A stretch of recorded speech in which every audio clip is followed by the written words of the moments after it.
Abella. She's a Nigerian perfumer, tutor, mentor, and artistic scent curator. In case I mispronounce anything, she will correct me later. Abella interprets her world through scents, telling stories of her African perspective and human emotions through olfactory art.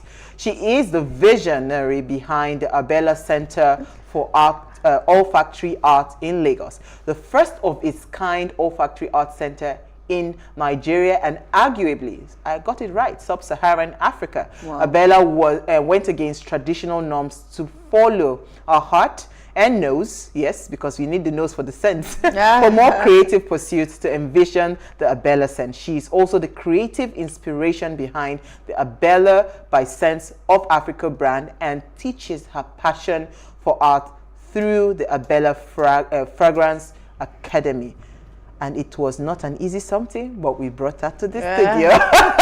She's like, thank you so much. And she came bearing gifts. See the way I'm just scenting nice. But thank you so much, Diola. First of all, thank you for following your dream, seeing it through. And, you know, I know this is just the beginning. It was important for me because to bring you on board, because I realized that we keep on complaining about a lot of things. But you are one person that I have seen that even when people there are loads of naysayers, would this ever work? Would this do this? Would this do that? You are always, you know, you've always stood your ground to say this would work and I can prove it that it can work. For that doggedness and for the staying power, I say thank you again. Thank you so much. Thank you.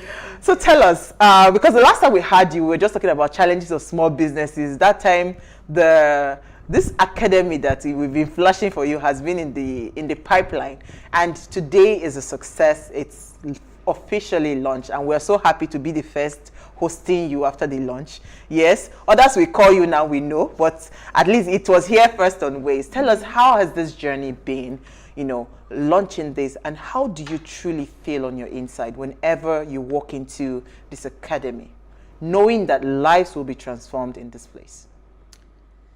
Well, that's a question.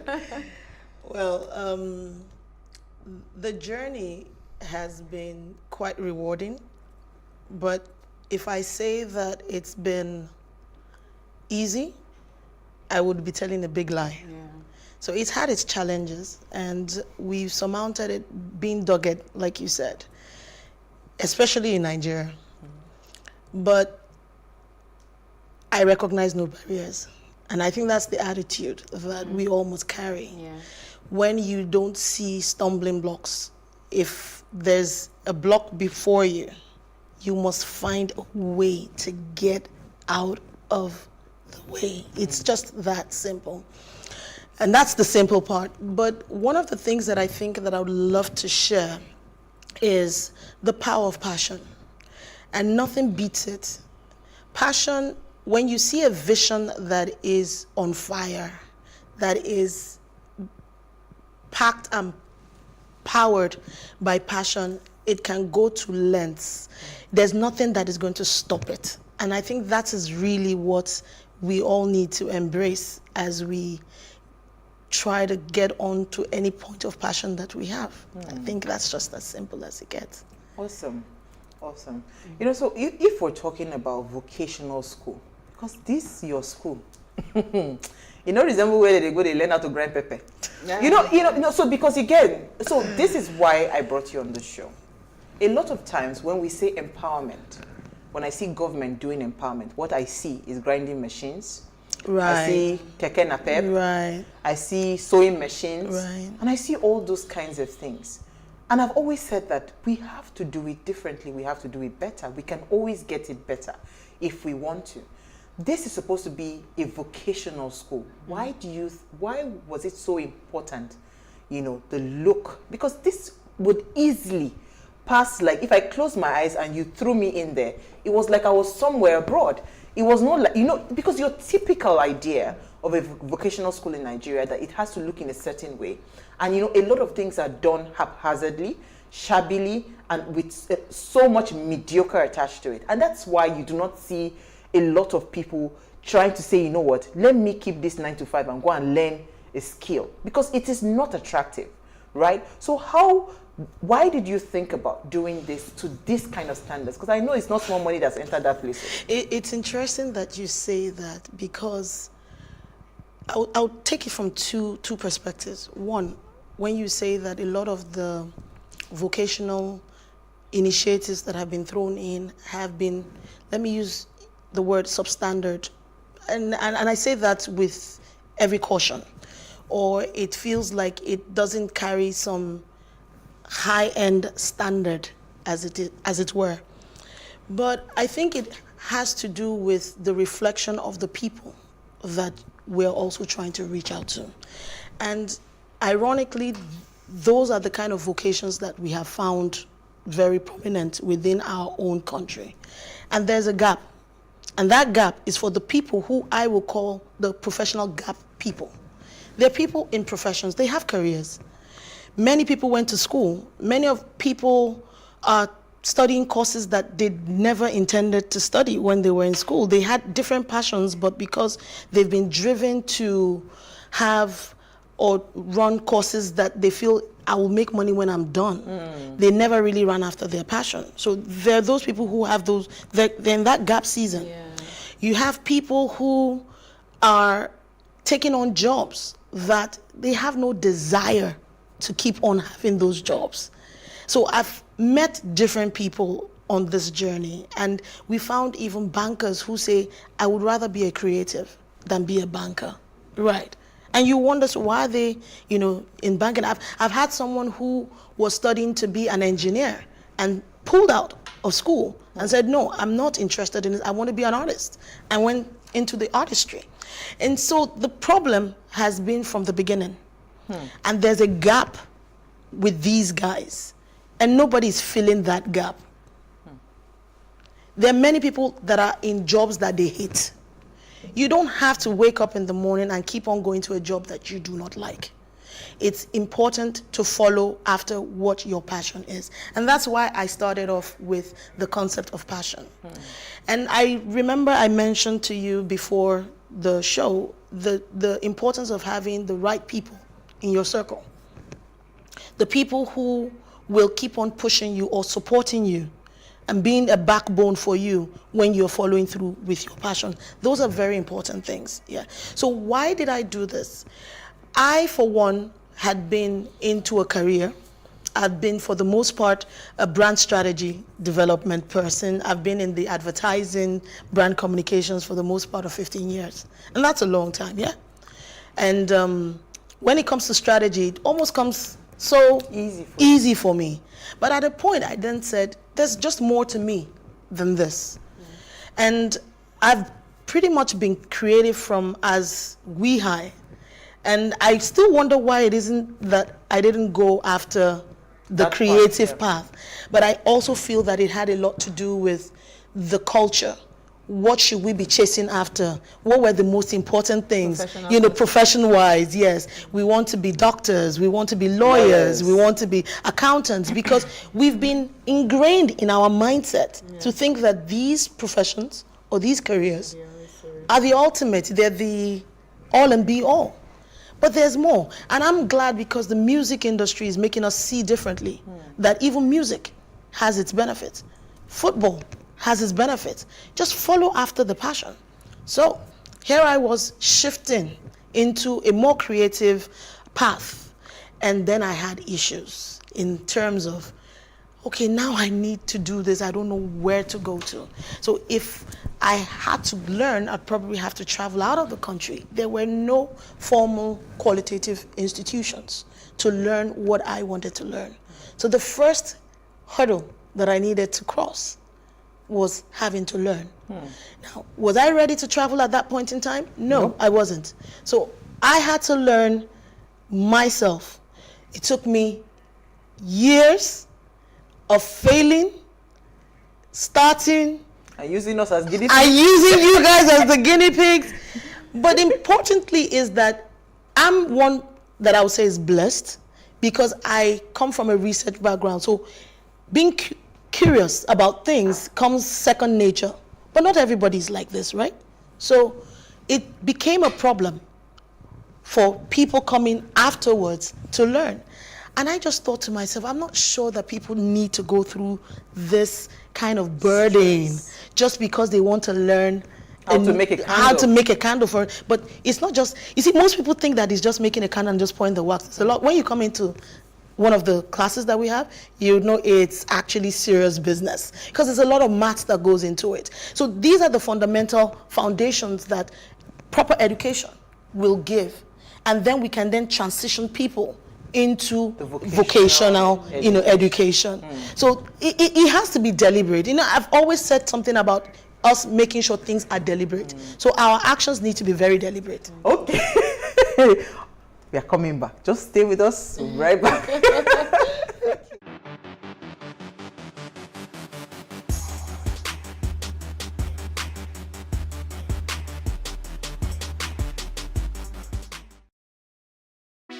Hey, what's up, guys? You're welcome to another edition of Plus Event, and I remain your host, Ifeoluwa Oshukeye.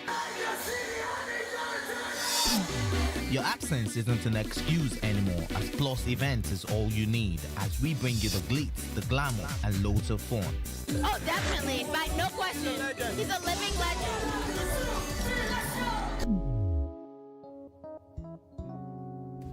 Oh, God forbid, Holy Ghost fire, I know. I just want to be blown away. I want to be wild. This is 11 years of doing it.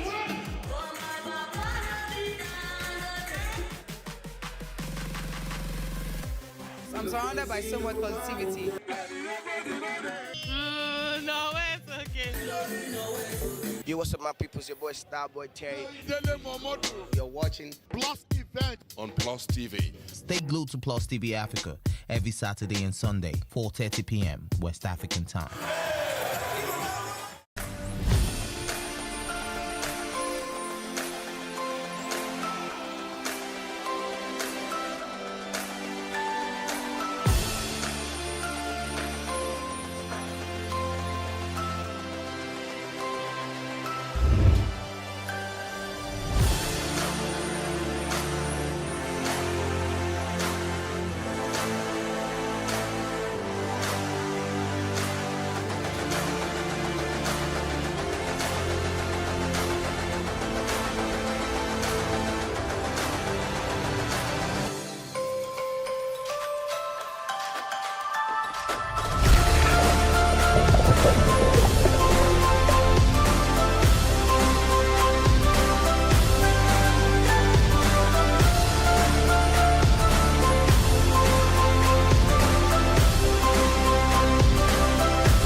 Now, if you just tuned in, we are having an amazing chat with Deola Paul Iyang on improving vocational education in Nigeria. Please let us hear what you have to say. Remember, you can join the conversation. Send us an SMS or WhatsApp to 081-8038-4663. You can also tweet at us on WayShowAfrica1 with the hashtag WayShow. I'm going to be happy all through this weekend. Manny, over to you. Okay, so thank you so much for coming. Thank you for the beautiful scents that we have on right now. So if I want to ask a question, let's say I'm asking for my viewers now. I'm a lawyer and I want to do something very quickly. I want to learn something else, you know, be specialized in another skill. What's the average commitment time? What do I have to give in? You know, some people tell you that, oh, going back to school, it will take too long. So if they want to learn a particular skill, what's the average commitment time?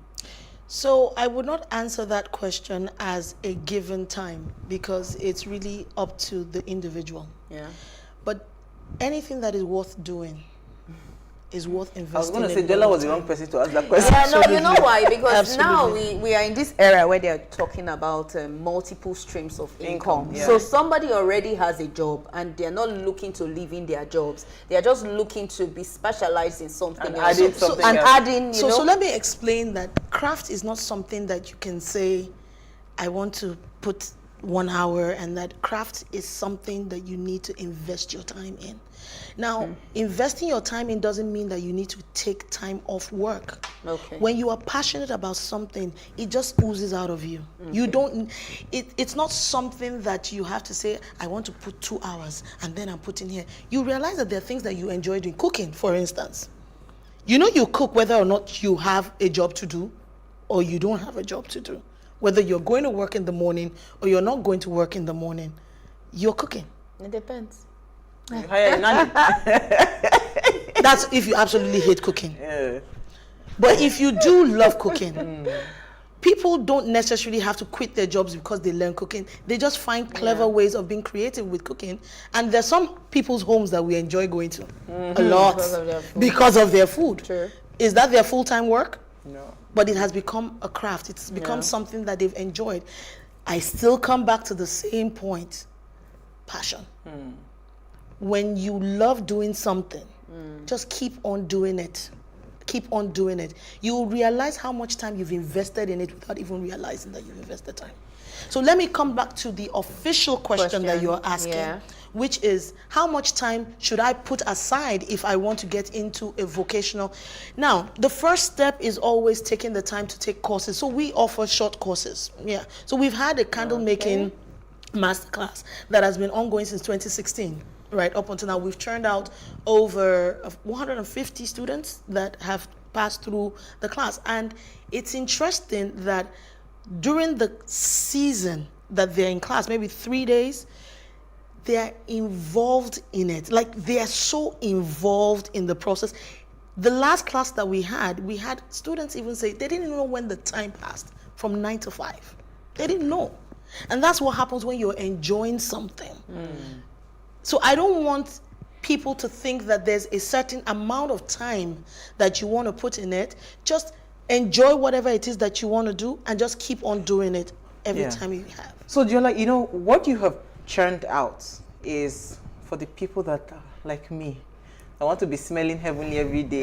You want to have a home that smells really good.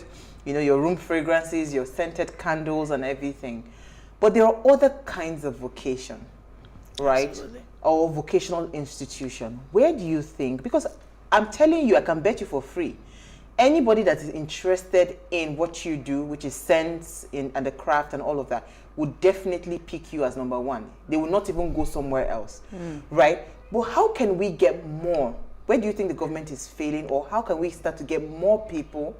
In fact, let's forget government. Here you are an individual. So somebody that is very, very interested in carpentry, for instance, and probably is now thinking of starting an academy, like how would they get it right? You know, so that we're not bringing out substandard kind of thing, we're not part of those people pushing for mediocrity anymore. So I think first and foremost, we need to disabuse our minds of one thing that I've found very prominent. When I started teaching, I had people ask me, why are you teaching your craft? It's your trade secret. Why are you teaching this? When we begin to see the bigger picture. Because I realized it was an industry, at the time when I started, it was an industry that was quite novel. Before you found a lot of people now coming up with different brands coming up, there were very few people that did that. But in order for a system to grow, in order for the value chain to benefit me, I needed more people in the industry. For industries that are bigger to invest money into probably creating maybe waxes, for instance, in Nigeria, we needed more people in there. In order for us to get our jars in the manner that we need it, we need more people for the jar companies to consider this is a good industry, this is a good market for me to look into. So am I going to sit in and keep on capping into the place? And not grow? And not grow. It's not working. So that's one. So we need to disabuse our minds of teaching and being able to pass ourselves on to others. I personally feel that I've grown more the moment I decided to just let it go and then teach and pour myself out. And we're not going to be here for long, you know what I mean? Life is so limited. We're only here for a period of time. For a while, yeah. What happens generational wise? A lot of the schools that you attended, a lot of the missionary schools is because somebody decided to give of themselves. Yeah. And we need to start thinking like that. We need to start looking at the need points in our environment, in our circle of influence, and start taking actions. So anybody who is thinking this, think more about what can I give back? How can I pay it forward? I'm a beneficiary of very many different programs, and many of them were free. And so just imagine the impact of free on me, and then how it's going to translate to other people. And we have a better nation that way, if you ask me. Absolutely. Yeah, you're going to say. Yeah, okay. Some countries, like India, they actually have these vocational studies, enshrined in their normal curriculum. So what do you think about us in Nigeria also putting one or two of these vocational studies in our curriculum in every secondary school? So whilst I see the word vocational studies, I think another thing that we need to kind of disabuse our minds about is nomenclature, what we call some things. You see, when we say vocational studies, it almost feels like it's a separate thing from the actual education. The moment we begin to see education as an ingrained system, when we're in primary school, you're teaching the children how to do home economics, fixing things in the home, breaking. I remember when I was younger, I think this is a benefit for me. So my parents took me to the village every end of year holiday, and my grandfather was a carpenter, and he had a work shed. I just love the idea that I saw the carpenters always knocking and and all of that nails. My first project, I think I did at the age of maybe like 13 or thereabout, and I made a small stool from the guys who were working in the work shed. So you see how, if that is ingrained into the system, we are already getting our minds into vocation. If we don't do that, I tell you that we're going to lack that kind of structure in the coming years, because we are all thinking it's all about the formal work, but you will not find the plumbers anymore. In fact, we have, and myself and my husband also run a fabrication outfit, and that fabrication outfit also has artisans in quote that come to work, and many of them are older people. We ask them, where are the younger people coming in? He said nobody wants to learn how. Are you telling me about that? Even their children anymore. They don't even want their to. children. Yeah, because again, now it brings me back to why we're even having this conversation. Because nobody sees it as attractive anymore. Until we start to get a lot of people like us going to set up some of these organizations where they see. I mean, my sister sent me a picture today, a page today where she does wall designs with woodwork. This is a young girl. She's in Atlanta. She does wall designs. I'll show you the designs. Beautiful designs. So if we start to see people that are supposedly look like you do it, younger people would want to work. Representation. You understand? The same thing that happened with farming. A lot of younger people started going into farming. It became a bit so you now have more people coming into it. So where do you think the government can help in all of this? Because again, you cannot take out the factor where the government will play in making this thing even bigger, because there's no harm in having an Abela Sense, for instance, all over Nigeria, where you can go somewhere and it's the same standard that you see across board. It's a lot of money, but you see, if I know what the government is trying to do, most times they try to look for poster children. It's fine, but make the right people that are the poster people. You look for the right people that will do the job. So because we can actually replicate these things with a lot of support. It might just be, would give you the land, come and do a, set up and everything. We'll give you, make sure shipping is free for the things you're doing. Just something to get vocational schools a lot more better and more attractive for people to come in. What do you think can happen? Can you allow me a little sarcasm? All that we want the government to do, we're not asking, don't give the government too much work. Let the infrastructure systems work.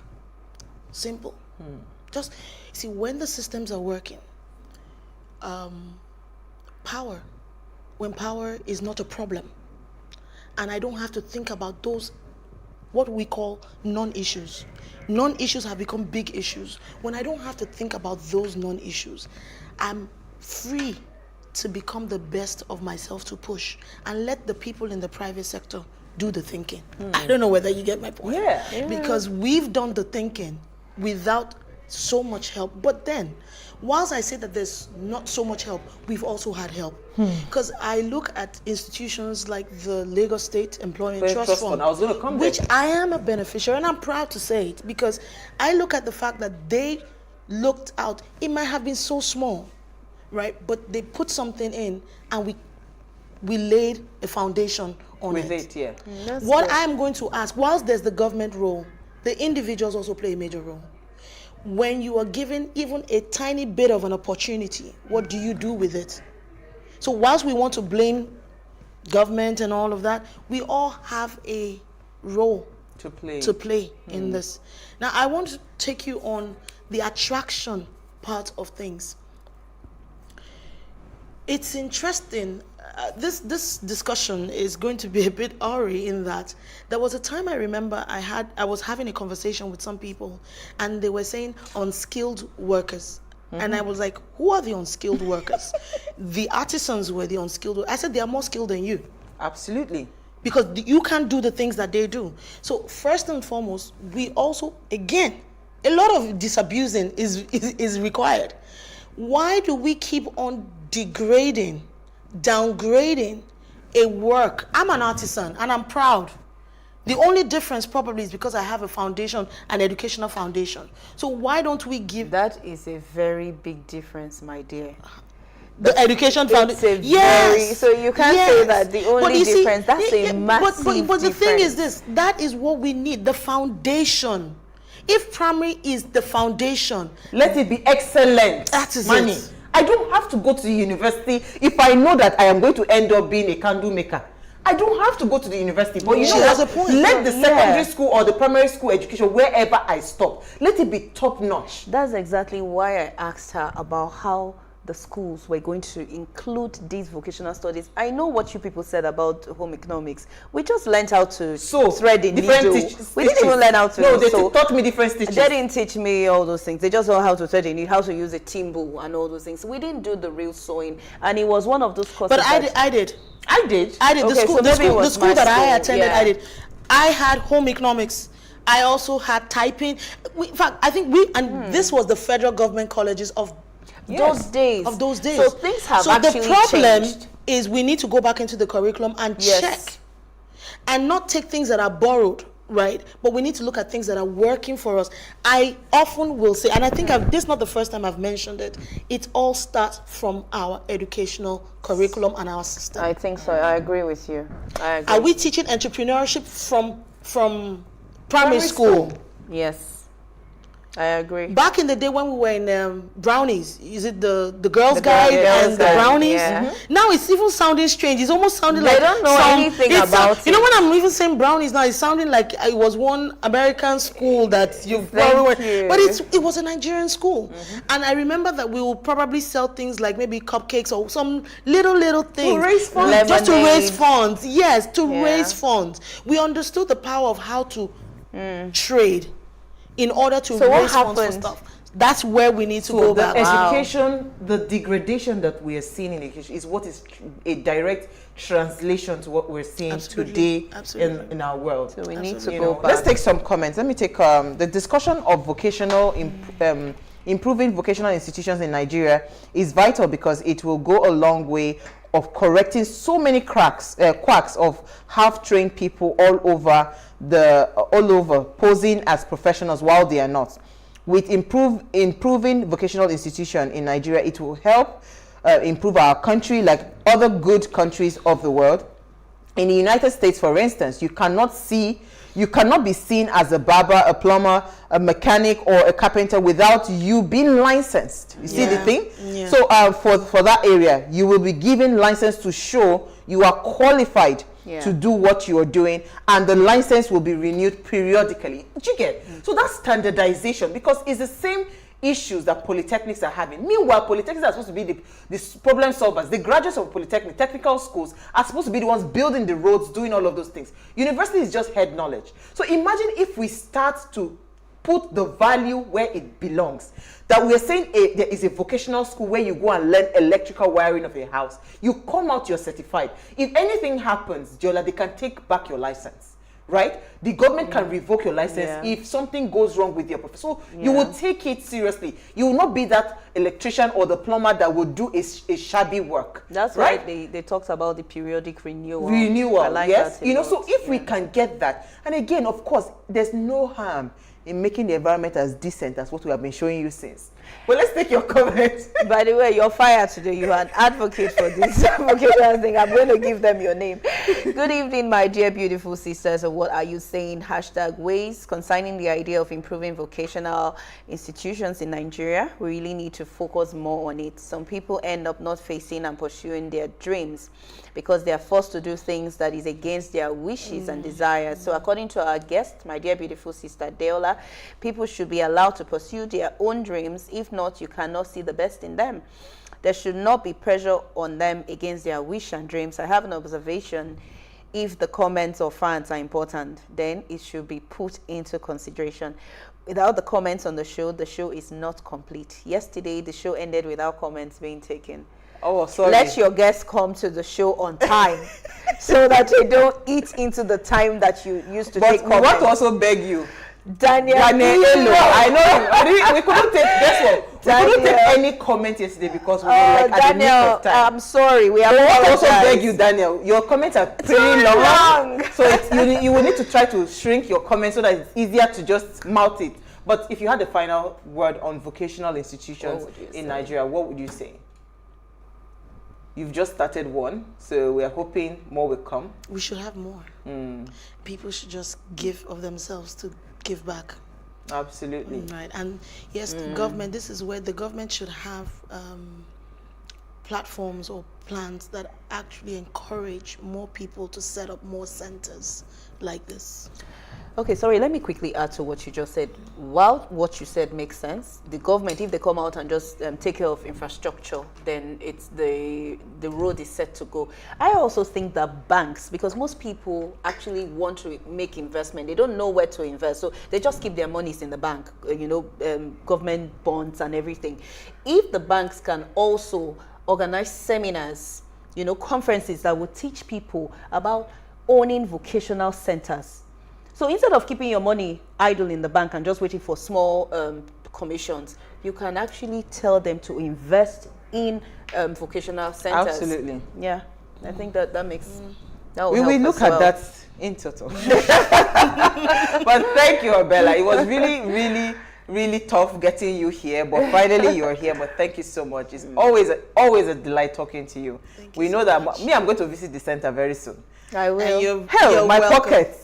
My ATM. Before we go, thank you, Manny. We had a fantastic conversation. Yeah, follow us on Instagram. It's at PlusTvAfrica. You can like, share, invite your families and friends to watch and follow the conversation.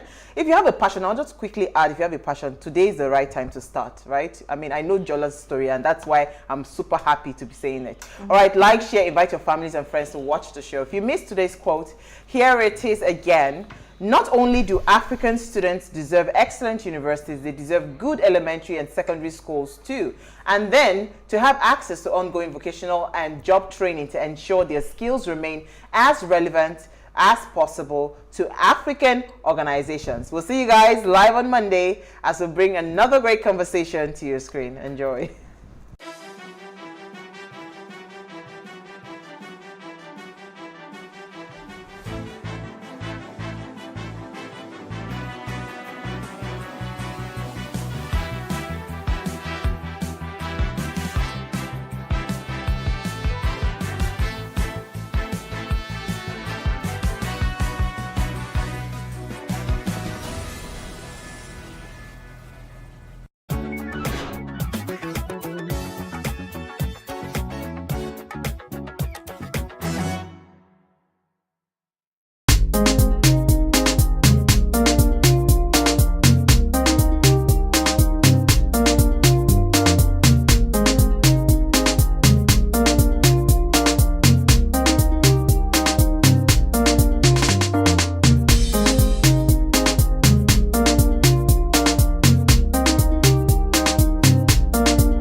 There are people who believe you can do whatever you want to our planet and nature will just take its course. Sure, Mother Nature is much mightier than us. Still, our world is also a precarious place. The ecosystems we live in can be extremely delicate. But that won't always convince someone to recycle or buy stuff with less packaging or use renewable energy or stop driving a car or eating meat. Heaps more convincing are the economics of going green. Thanks for joining us here on Made. I'm Ben Fazulin. You can get wind, water and sun for free. So why have we been digging around for oil all this time? Well, the tech was still too expensive, but it's not anymore. And there are bigger and even bolder projects, like harnessing the force of the wind produced on the high seas.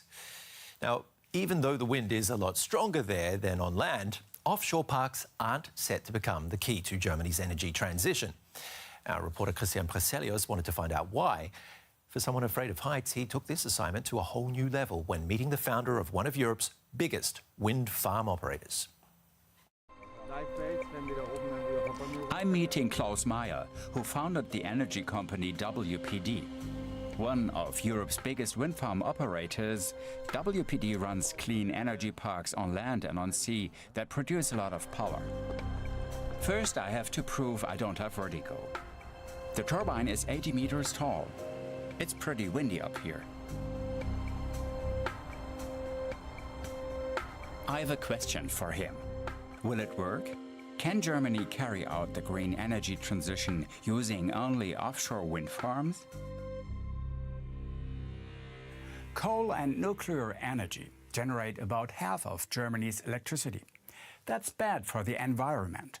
The Energiewende, or energy transition, wants to change that. Much more electricity needs to be generated by solar and wind power. Klaus Meyer knows that some Germans oppose wind farms. WPD also installs wind turbines offshore, out at sea. Beyond the horizon, they can't disturb anyone's view. Couldn't all our electricity be generated there? This is the world's biggest offshore wind farm. Its turbines make us humans look like tiny ants in comparison. They're as big as the Eiffel Tower and can power 16,000 households. Germany consumes around 550 terawatt-hours of electricity each year.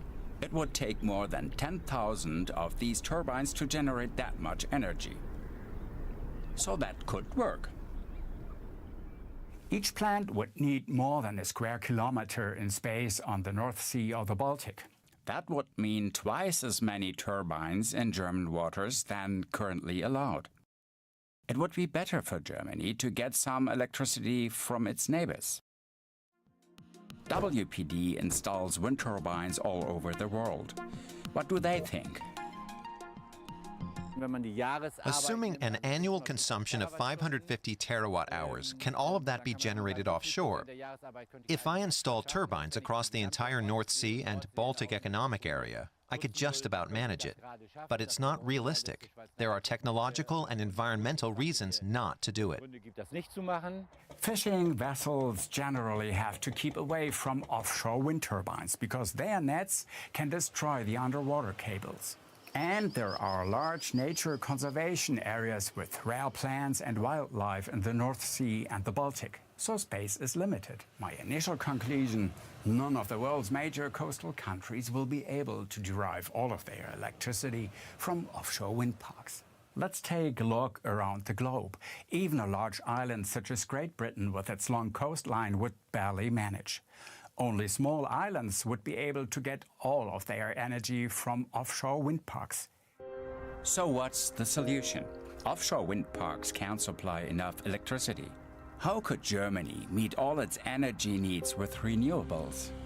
The right solution is a mix of renewable sources. Biogas will play a key role and hydropower a limited one. Solar power has massive potential, and that can be part of the mix. But the driving force will be onshore and offshore wind energy.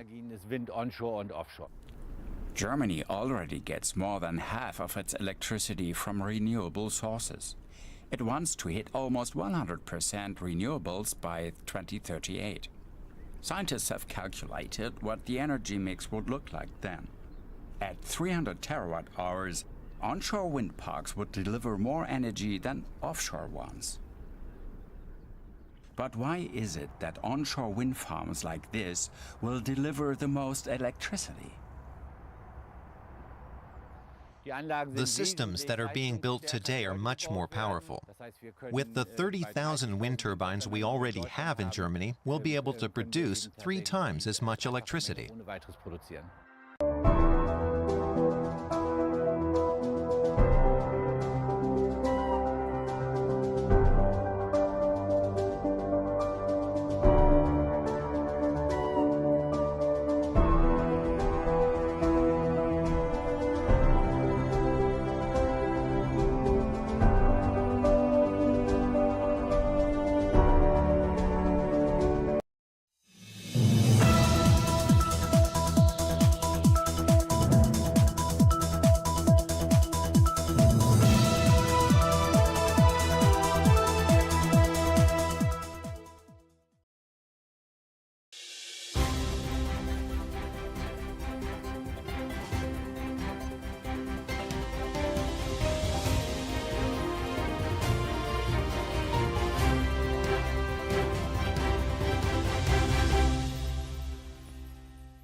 Today on The Breakfast, no fewer than 109 persons burned to death after fire gutted an illegal oil refinery site at Abacheke will fire in Egbema community or Haji Egbema local government area of Imo State. What's the way forward for illegal bunkering in Nigeria?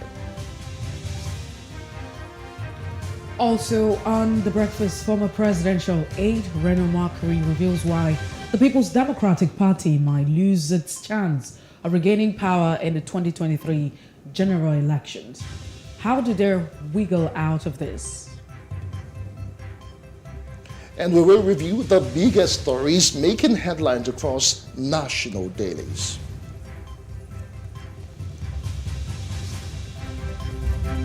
Good morning to you. Many thanks for joining us. You're watching The Breakfast on Plus TV Africa. I am Justin Akadonye. I am Messi Bopo. Beautiful morning to you. It's good to have you join us. Yes, it is indeed our pleasure as we slide on straight to top trending. What's making the headlines, what made the headlines over the weekend, and what are Nigerians, and of course in Nigeria, and of course outside Nigeria, talking about. The Alaafin of Oyo passed away over the weekend, and he was the king for about 31 years, and it got Nigerians talking. Let me just give you a bit of some things that most people don't know about the Alaafin of Oyo. The Alaafin of Oyo, Oba Lamidi Adeyemi III, joined his ancestors on Friday night, bringing an end to his 52-year illustrious reign on the throne. Aged 83, Oba Adeyemi, who died at the Afe Babalola University Teaching Hospital at Ekiti, was the longest-serving Alaafin of Oyo. Okay, he was born in 1938, October 15 to be precise, into the Alowo Lodun Royal House and was a member of the House of Oromio.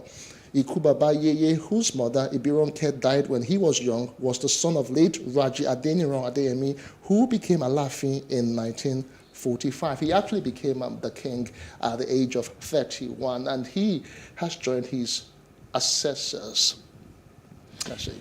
So first, when that story actually broke, there was a lot of back and forth whether or not, the Alaafin of Oyo joined his ancestors. But we need to understand that, the Alaafin of Oyo, it's a very powerful title in the Yoruba kingdom. It's very, very powerful.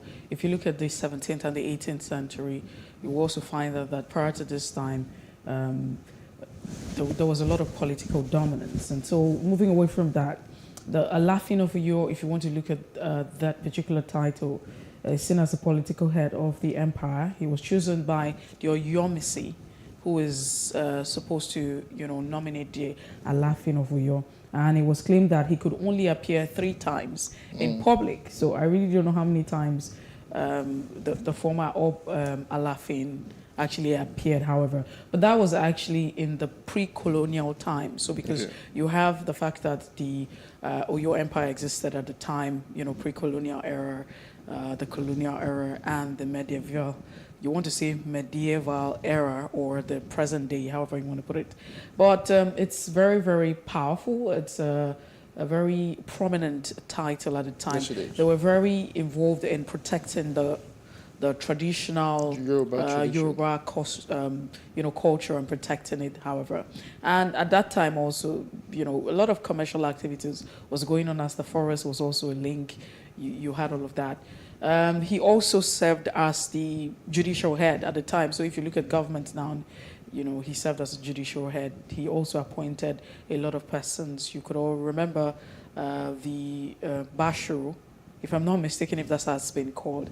I mean, if you look at all of the appointments, yes, the Bashu, and other titles, he was responsible for appointing this other person. So it just brings us back to the fact that we as Africans, we have, our culture prior to this time, right? We had a way of governance. We had a way where we governed our affairs before we had the intrusion, if you want to say, of the British in the system. But very interesting. A lot of things about him was the fact that he's very schooled, very, very schooled. He was also involved in boxing, if you also remember his story. And the fact that the father was very, very deliberate in ensuring that he understands the culture, including religion as well, because at the time where he was supposed to live with the father in Lagos, the father made sure that he had to go back and learn, the traditions of the culture. Of course, preparing him for the future. Yes, he was actually a very long-standing ruler. He ruled for about 51 or 52 years. He was just about 31 when he became, the Alafin of Oyo. And he was the permanent chairman of the council, of Obas and chiefs in Oyo State until May the 3rd, 2011, when former governor Adebayo Alao Akala now late announced that the state government had passed a law that introduced rotation of the office of the chairman between the Alafin and 2 other kings in the state. That's the Olubadan of Ibadan-led and Song of Ogbomoso. Adeyemi had 11 wives, the senior among them being Ayaba Bibat Adeyemi, and usually attended most events with her or with one of the 12 junior wives. Something about his wives and how they were really very popular on social media. Well, it's really interesting. I mean, you don't want to even begin to understand and try to look at what would actually happen to these wives now that he's no longer there. It's quite interesting, Yeah, he had 11 wives. That's and about, I think he has like 20 children or thereabout, and so. I'm even surprised. I thought he would have even had more since he had like 11 wives. Well, that's cool, Sha, but it is something about the Yoruba people, and next in line of who is going to be Alafin is the next conversation on most people's lips, especially those from that particular area, because who is going to succeed him, is the next conversation. No, so for me, what's the concern is that before this time, the pattern and the culture used to be that the eldest son, even if he was, the eldest son would never succeed the Alafin because the Oyomisi would have to choose who becomes, the next in line. And that was how it was done. So it was not that monarchy kind of, governance. It wasn't transferred like hereditary because your father was a king, he has to. So I just think that a lot has actually changed if you look at the pre-colonial era and the present day, the medieval era, if you like to put. But, let's see how things pan out. And one of the incidents, there was a certain incident that happened where all the kings were actually summoned sometime at the FCT. and he constantly stood out. He spoke, he was very vocal about certain things, and he made his presence known. A lot of persons said that he was very, very humble. There was never a time that you could find him very angry. And so there was a time where you had a gathering of kings. You know, so you have the Obas, you have the Sultan of Sokoto, and it was reported that, you know, for the second role was made available for the Obas. So he felt like they relegated the culture of the Yoruba, and he stood out, you know, he stood up. So when he got to the point where he was asking for his seat, and he was being told to sit behind, what he did was he took the tag beside the Sultan of Sokoto and just sat beside him, feeling that, I mean, why should I be relegated to the back? He was such a very prominent king, if you like to say. He was. And his voice was heard in different parts. So our hearts, that is, go out to members of his family, and of course all the people of Yoruba land who has just lost or have just lost, their king, who has been on the throne for 52 years. Well, let's move on right now to some other trending matters. Kemi Adetiba is in the news. Over the weekend, she tied the knot. I remember King of Boys. Yes, Kemi Adetiba was the director of King of Boys. And she just tied the knot with Habu, who is Ghanaian. It was a very colorful one, and it was graced by, a lot of Nollywood stars there. It was very, very interesting. Nigerian filmmaker, music video director, movie director, television director. She has a whole lot going for her. And producer, whose works have been aired on MTV, Base, BET, Channel O, Sound City, and Netflix. No other than Kemi Adetiba tied the knot with her Ghanaian lover, who is a music executive, Oscar Herman Aka. Recall that Adetiba had shared beautiful moments from her surprise marriage proposal, which occurred in Ghana on the 28th of January this year. Now, the King of Boys filmmaker revealed that her lover, Oscar Aka, popped up the question, and she wholeheartedly said yes. While the entire netizens wallowed in just concluded colorful traditional marriage ceremony of actress Rita Dominic and her husband. And next we have this particular one, Kemi Adetiba and her Ghanaian boo. We wish both of them, the newlywed, all the best of marital bliss. Well, the question would be, why is Kemi Adetiba on the trend, and why is the conversation, up? First of all, great, fantastic directing of that movie, King of Boys. For a lot of people, that would be, what would have brought her to limelight.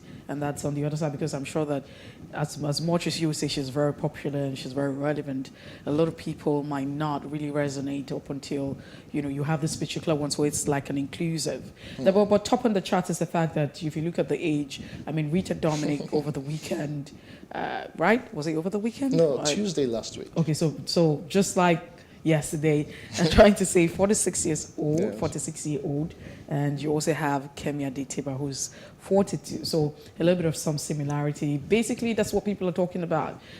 So the conversation has been, what's the age bracket? Who puts the age limits? Is there an expectation? It's a good thing. I'm sure that's why a lot of Nigerians and a lot of people could say, hey, you see hardworking women, very dedicated and committed. Not to say that, they're absolutely perfect. They still do have their flaws, but you just ask yourself why a lot of people just endeared to celebrating these people, because you have a lot of weddings happening every day. I mean, people get married, so what's really special? Yeah, like you said, the age thingy, I was going to say Mercy Johnson, Rita Dominic being 46. Are you going to call me Mercy Johnson? I don't know. I was going to call you Mercy Johnson, but you are light-skinned. Anyway, Rita Dominic got married on Tuesday, and like 3-4 days later, it is Kemi Adetiba. It just goes with the narrative that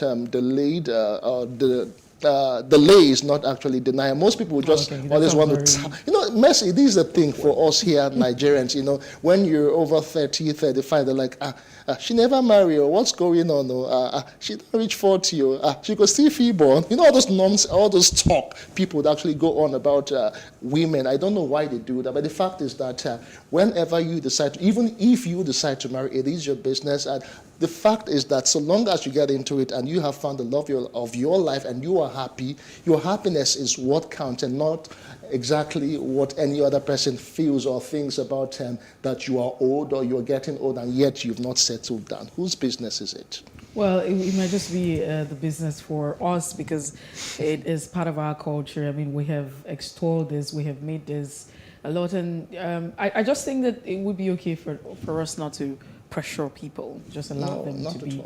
But we wish them the very best. I mean, everyone is getting married, including Kemi Adetibar, Rita Dominic, and everyone who's gotten married. We wish you the very best, blissful one, and continue to celebrate. Yes, congratulations to Kemi Adetibar, and of course, Aga, once again, we wish both of you the best. Moving on, still talking about marriage, making marriage or marriage being broken and all of that. Beautiful actress Caroline, though she's not acted in a while though, Caroline Danjuma is in the news, and this time around she made some statement. She said that popular blogger is responsible for the crash of her marriage. Specifically, she is actually blaming Linda EKG for the crash of her marriage. She said something about Linda posting something about her, and she tried reaching out to Linda, but Linda couldn't be bothered. Let me just see if I could give you a background. The Nollywood actress Caroline Danjuma has revealed reasons her marriage to the younger brother of Nigeria's former defense minister, General T.Y. Danjuma, did not work. Speaking in the latest episode of reality show Real Housewives of Lagos, Danjuma said, contrary to rumors, she married her ex-husband for love and not for money, adding that Linda EKG is also responsible for her broken marriage. She said, quote, part of the reasons why my marriage broke was because of Linda EKG. I reached out to her when she wrote some things, but she didn't care. So, popularly known as Caroline Udwa-Kabasi Kanem, she got married to Danjuma, and a lot actually happened. Well, I think that this conversation is part of, the reality TV show, the series is going on. Yes. That particular series that's popular. You mentioned it already, the Housewives of Lagos. Yes, basically. And so you could see a lot of rage. That also generated, it brought back memories of the times where Linda EKG was on top of the issue of blogging. And some people have said that her activities have destroyed a lot of persons. Remember Danjuma, Caroline Danjuma might also be a victim, but you also have the likes of Wizkid. A lot of persons, or Lamide was also part of, some reports from Linda EKG at a particular time. And some people are saying, let's make excuse for her. She was very young, inexperienced, and I don't really know, but it's quite sad. I might not quite really agree with how that contributed to destroying her marriage, because I really don't. It depends on what she wrote or what she posted. So if you say that contributed, in what sense? One would expect that if you are married, you are married, and so should stories. Was it because of the stories that were posted? Because she sounded very pained about the fact that her daughter was going through a lot, and then Linda EKG was putting up some stories that really didn't add up, be quite hurt her as a person. And so these were some of the narrative, or some of the expressions that she put out at the time. But the big question would be, in that real sense, did the blog, how did Linda EKG crash the marriage? Exactly. That's what she should be telling us. Because I don't understand how. No, maybe, let me not assume. Let me not do any it's okay. It's not assumption. It's not assumption. But it's okay to just, look at, possibilities. Like, what could he be? Maybe what is something negative, something, damning. So if somebody writes something negative about your wife, so you take it hook, line, No, sometimes it happens, especially when you are a celebrity, when you're a public figure, and several, it depends on the post that were made. It might not just be about the both of you. When you're married to a man in the African or Nigerian set, you're married to the entire family. Various, maybe something negative about her. There'll be like a backlash from family members, or like look at what your wife is doing. Sometimes you might not want to just react, but somehow it might just start sinking in somehow, if you allow it to bother you a bit. These things really do happen. Oh, well, it's unfortunate. What has actually happened has happened. But I'm sure that we get to see a lot actually unveil. I mean, there's a lot to grapple with for us as a country. Some people would say we need to get to a platform where people can watch us as a country because there's a lot of drama that unfolds every day. But these are top trending conversations. I mean, things that generated a lot of reactions in different spaces in Nigeria. We'll definitely return with more interesting top trending conversation. In the meantime, we'll take a break. When we return, we continue the breakfast with the papers. Stay with us.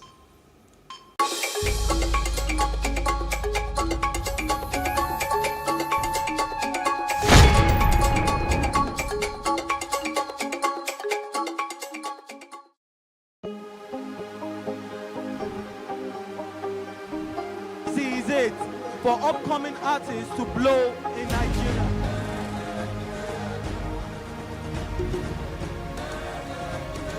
Welcome to Plus Trending. I am Bookie November, your host, saying thank you for joining us on today's episode. Welcome back. It's tea time on PlusTvAfrica. Practice makes perfect. I'm not perfect yet, but I'm a lot better than I used to be. He's a king. He's entitled to marry 100 if he wants to.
It's the breakfast on PlusTvAfrica. We do have Okunabon Kataria who joins the conversation as we take you through the pages of our national dailies, to be precise, the front pages.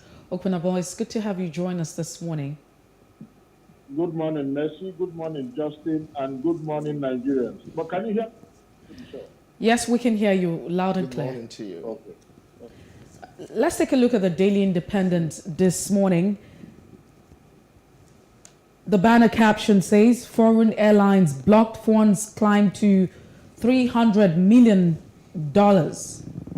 Carriers stop lower classes fare. Approach black market for Forex. No ticket sale in dollars. That's what you find. These are some riders. No ticket sales in dollars. Nigeria violating the Basel Agreement. Find that who's saying all of that. These are the head... the riders underneath the bold caption this morning. Presidency blames Matthew Coker, Buhari's opponent, for late fighter jets delivery. And 2023, Aisha Buhari wants women adopted as running mates to candidate. Interesting. APC presidential primaries, how Vice President, of course, Yemi Osinbajo, Fayemi Amoshun will cut Tinubu's Southwest delegate votes. I take that again. How Vice President Yemi Osinbajo, Fayemi Amoshun will court Tinubu's Southwest delegate votes.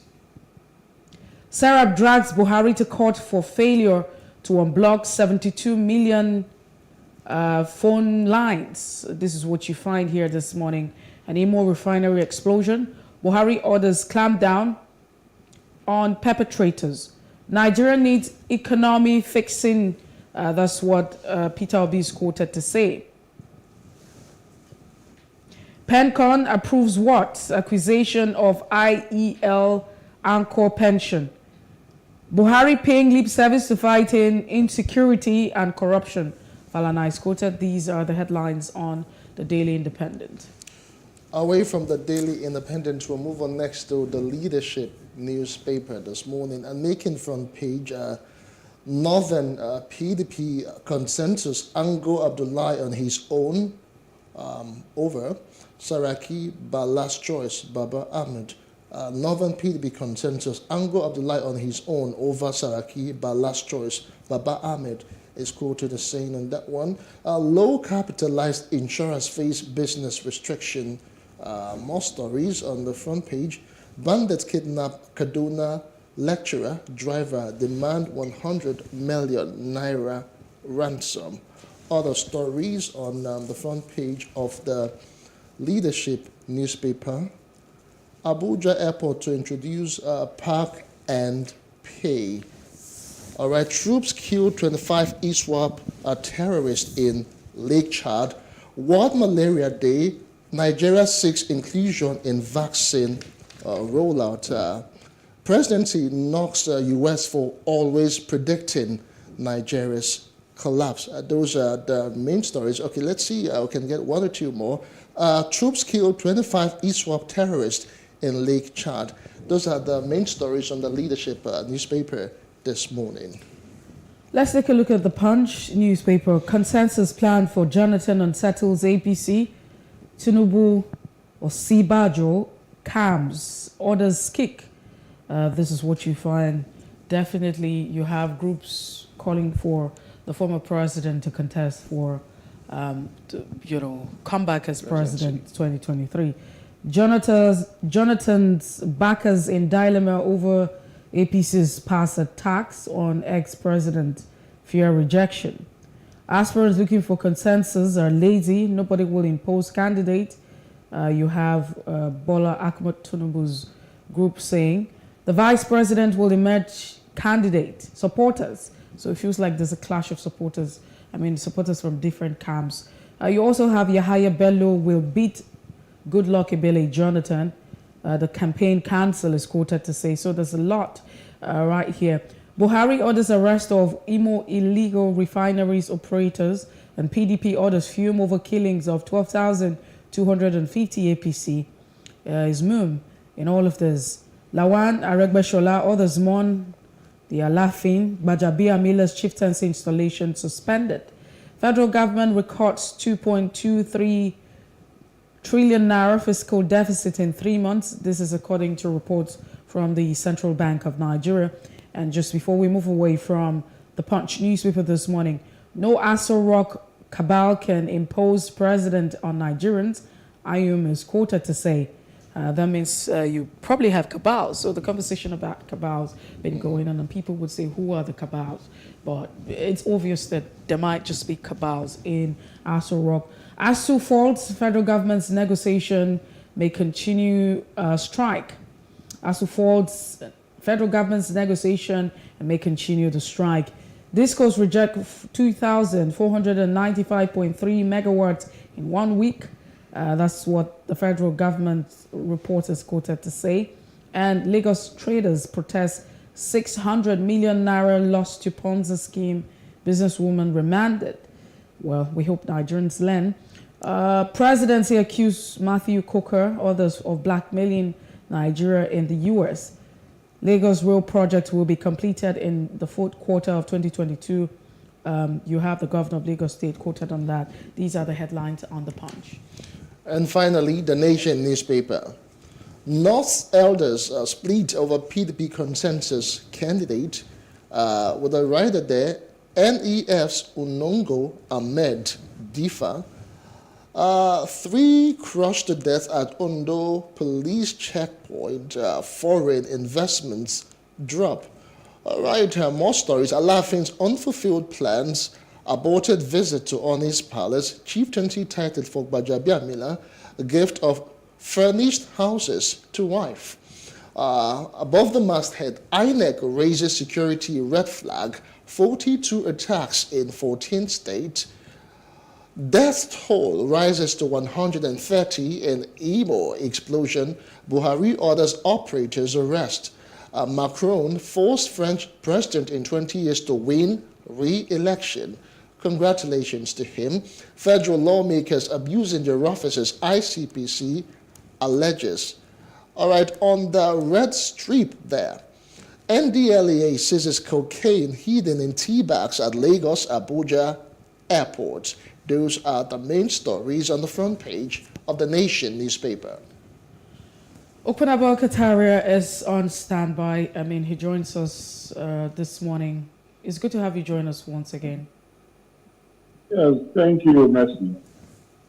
All right, let's start off with the Punch newspaper. And looking at the story or the caption on the Punch newspaper, it talks about Jonathan and the fact that he's,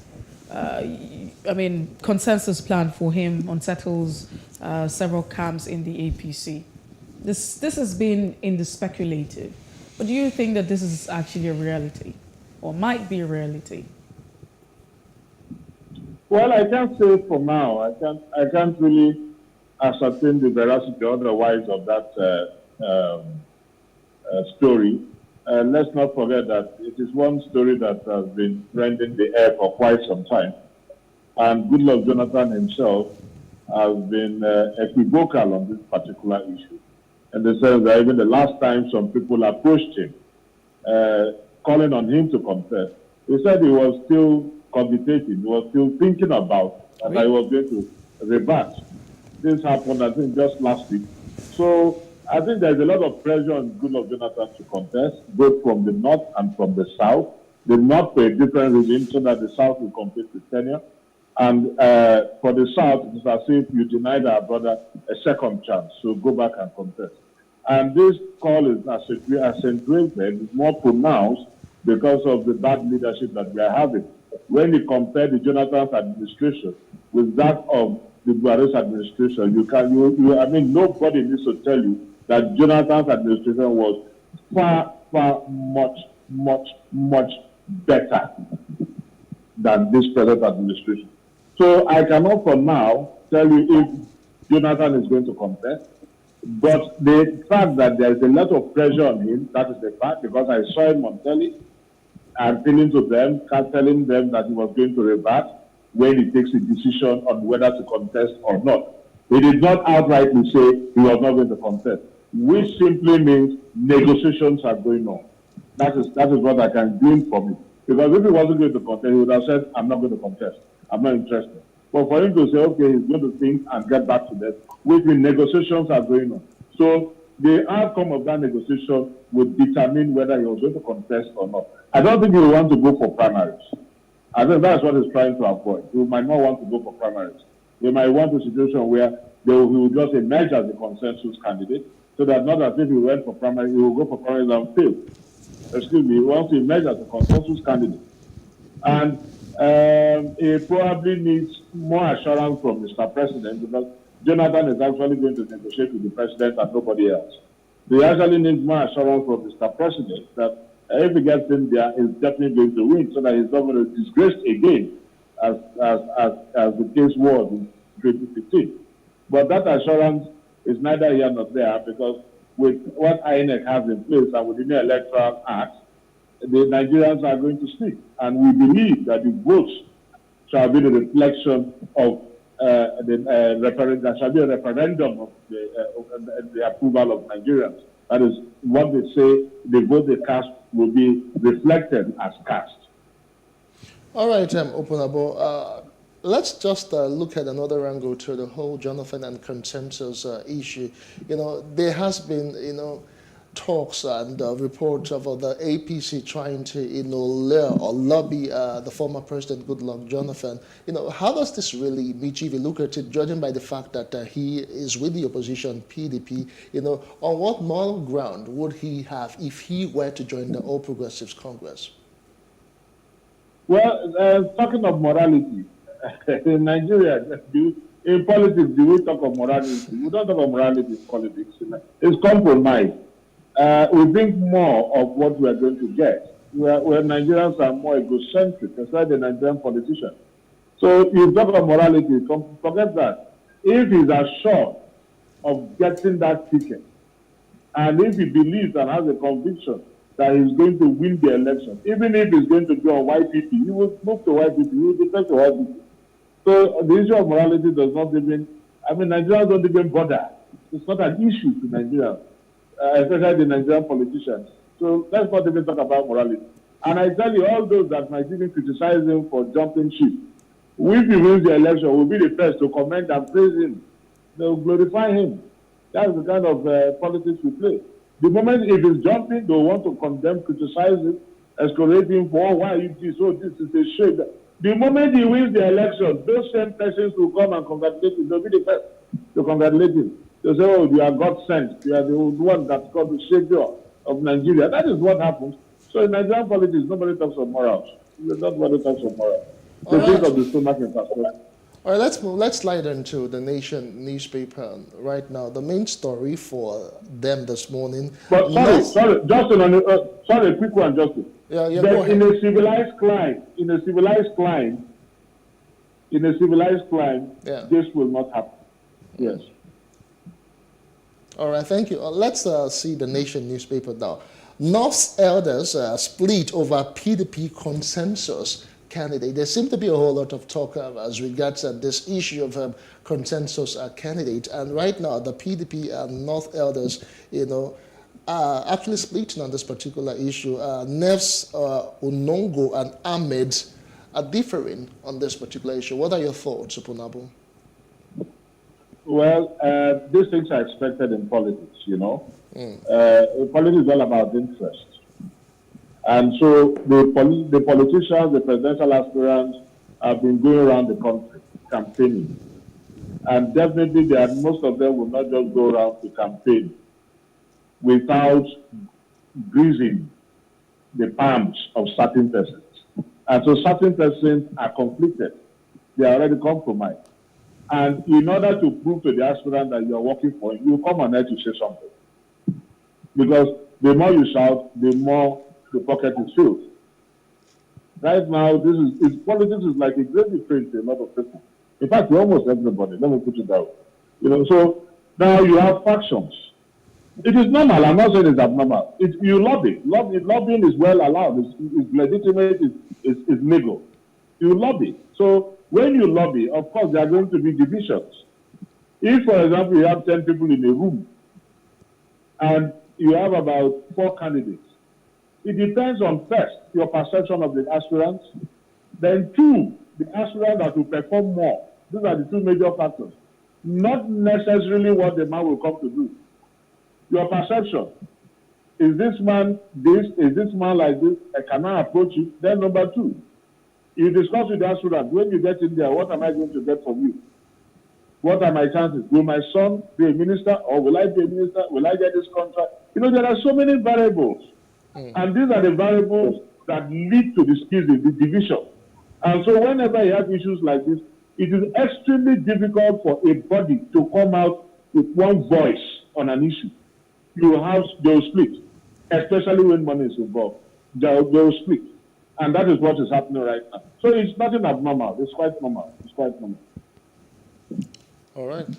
Let's take a quick look at the punch again, and this time we look at the concerns of ASU and the federal government. Now, ASU is complaining that they're not satisfied with the way the government is handling negotiations. More like the attitude is nonchalant, and they're already in the 10th week. The strike would definitely continue. It's very sad, my dear sister, extremely sad that we are now, the issue of education has been relegated to the background. even the Minister for Labour, who is the chief negotiator, is going around campaigning for the presidency. So that will tell you the kind of country, where you maximize the minimum and minimize the maximum. And you think Nigeria will move forward. It's not possible. On the issue of the strike, I said it on this station and on so many other stations. I said, first, I blame ASU. You go on strike. After some months, you call off the strike. Without the federal government meeting those demands, the next time you go on strike.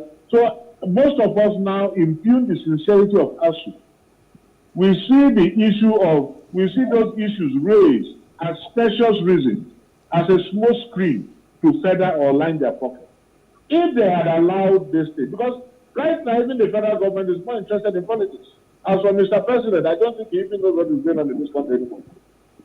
Now, if you had continued your strike 2-3 years ago, probably by now the issue would have been resolved. Having said this, anyway, it is so sad. I listened to Igige. He was passing the ball, putting the blame on ASU, that they set up a committee and ASU is not willing to submit itself to that committee.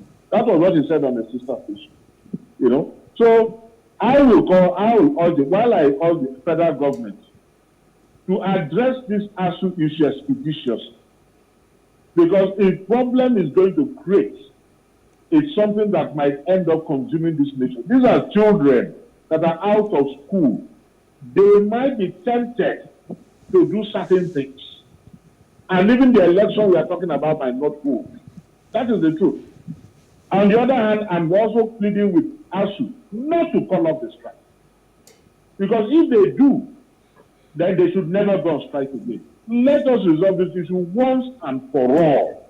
Once and for all. I don't know why the federal government, they are talking of money, but every time they spend money, we give money to foreign countries.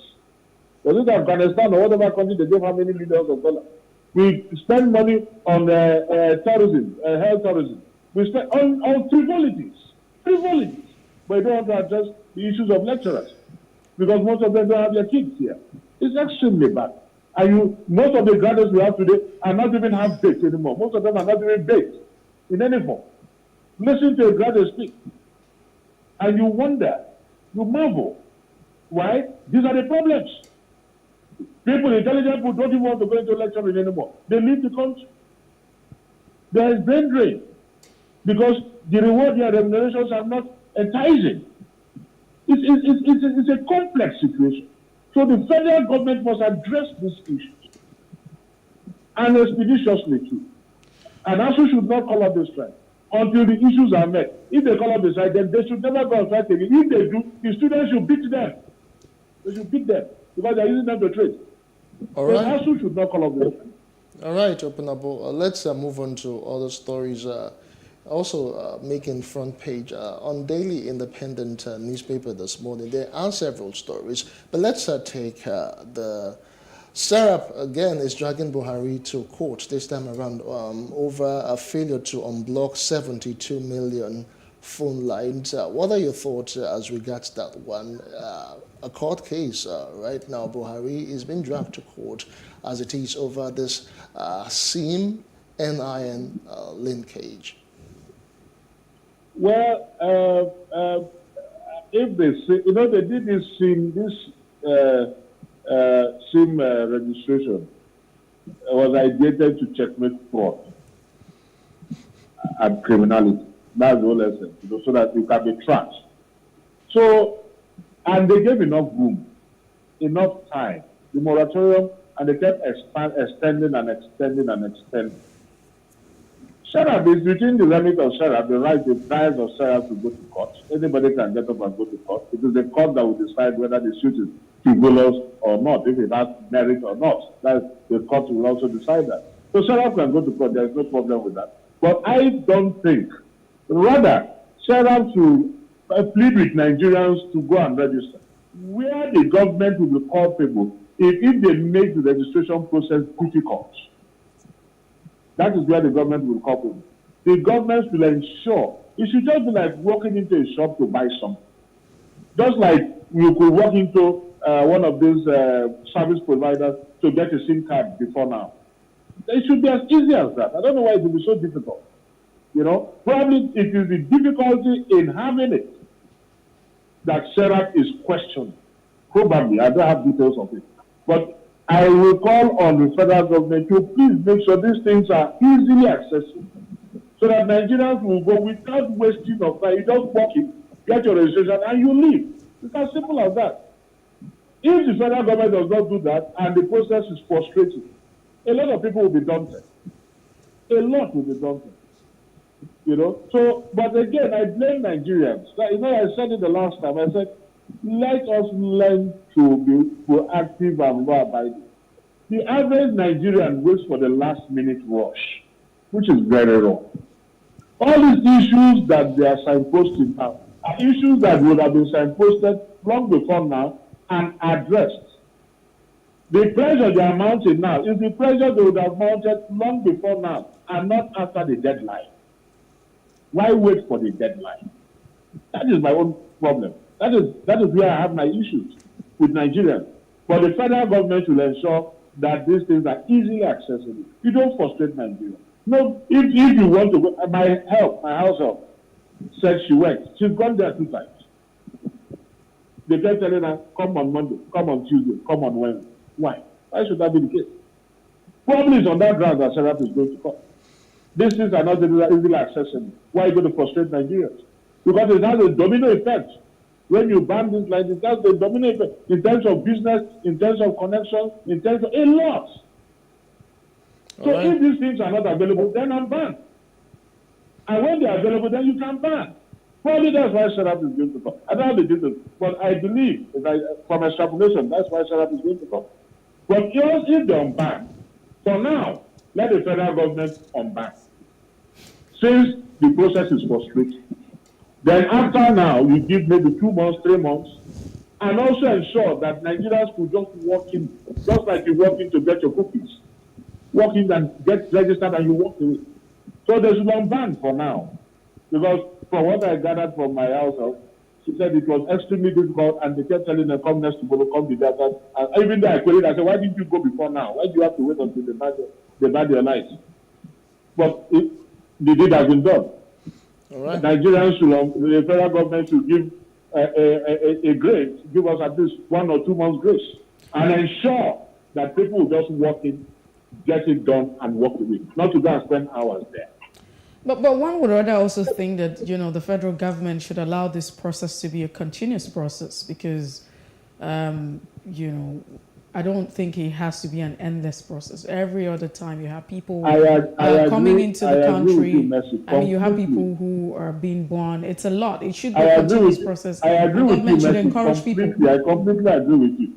But then, you know the smart there. If you make it a continuous thing, it's like voters registration. You know, when they started, they had deadlines and so on. Now it's a continuous thing. Now, if you make it a continuous thing now, I bet you most Nigerians will never register. But you know, Open Abon Kataria. Don't forget, there is no ban. Even if you buy your SIM today, you can't register. That's the truth. It's not as if they say after this deadline. If you buy today, if you buy a new SIM, why not? You can't register. The issue of moratorium, the moratorium was for those that already had the SIM before this law came in. We're in critical times. We're in critical times where communication is very effective. And if you even want to begin to probe, you want to probe, you know, the rationale behind all of this. It hasn't really been effective. It hasn't. But it's not an excuse not to have, you know, a national identification number. And like I would mention, this process did not start now. The entire process, the entire system itself has not even been efficient, like you have rightly mentioned. But we need to move away from this. And let's take a look at the Leadership newspaper. Now, on the Leadership, it talks about the presidency faulting the United States for always predicting Nigeria's collapse.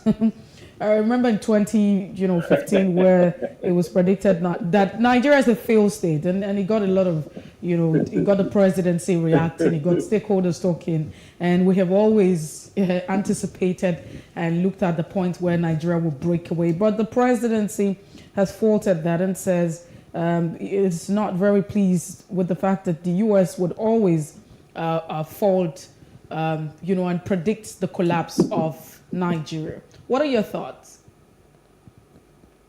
Well, the issue of prediction is planned on so many indices. What they see, like the political engine is overheated, social climate is extremely inflammatory, economic outlook is highly combustible, the security level, has taken a frightening dimension, killings every day. How else are you going to predict a failed state? What are the other indices of a failed state? The Boko Haram insurgents, terrorists have taken over most of the local governments in the north. Being controlled by these insurgents, and they give directives, instructions. How else do you describe a failed state? So on daily basis, the tenuous legacy of the encasement called Nigeria is threatened on daily basis. So what else is the failed state? That is what America is saying, is predicting the extinction of the country called Nigeria based on the available. Let me tell you, Americans know this country more than even Mr. President, even more than our security chiefs. They know the place. You can imagine what happened when they came to release an American. How many hours did it take them? No. They know this place more than our president, more than they would say the American government can give you details of what is there. Invite the American government to deal with Boko Haram. Just give them just 2 days, and you see what will happen. Look how they did to what's his name? This man that was killed. I think it was Obama. Please, if you can remind me that man's name that was killed. They used the seal. Osama bin Laden. Osama bin Laden. Look at what America did in Idi Amin's town. 90 minutes attempted. You don't joke with such things. They know the country more than you, even more than the president, even more than our service chiefs, more than our SSS. I can tell you that. So you don't just dismiss what they say. You can't trivialize what they say. You can't treat it with levity. They are predicting. God is saving us. God is just saving this country. The country has never been more divided from 1960 to today. It has never been more divided. And that is their fear. So if these predictions don't come to pass, we thank God. We thank God. But you have crisis in the east, crisis in the north. So you tell me, what did the government say? What did the government say? What did the government say? Okay, they said 2015. If Jonathan had not surrendered, had not agreed to the loss, there would have been bloodshed. That's why we should commend Jonathan. And he said he foresaw it. And that was why he just agreed. That's why he said yes. He said he foresaw it. Because was it not the same one that said that they fit baboons and whatever we stood in their own blood? They were ready. They were prepared. Opunabo Katara, thank you so much. They are not completely wrong. They are not completely wrong. Beg for Jonathan's intervention, do I say God's intervention through Jonathan? Nigeria would have been next by now. Opunabo Katara, thank you for being part of the show this morning. We appreciate your time. Thank you so much. Thank you. And you have a great day ahead. Same to you, my dear. All right, it's still the breakfast on Plus TV Africa. Away from Off the Press, we'll go back this day in history and check out what happened today. And when we return, we'll be taking our first conversation. We'll be going to Imo State to look at what happened over the weekend, illegal refinery explosion. All in a moment. Stay with us.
It is engagement we need to have. Those who suffer miscarriages are never taken into account. Members of the National Assembly are also influence peddlers.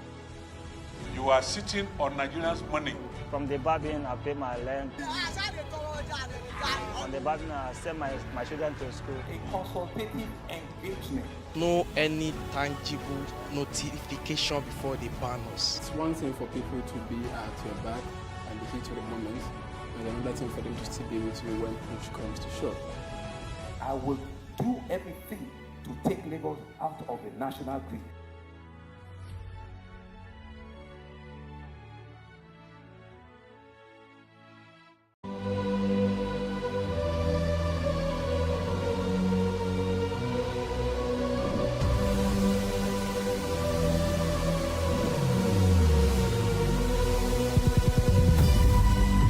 What we do not understand, we will stigmatize.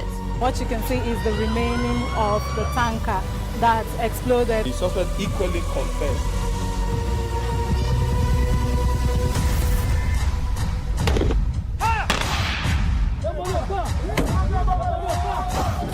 A 500 naira they collect them. If you no talk, then go beat you. Now 2,500 they pay.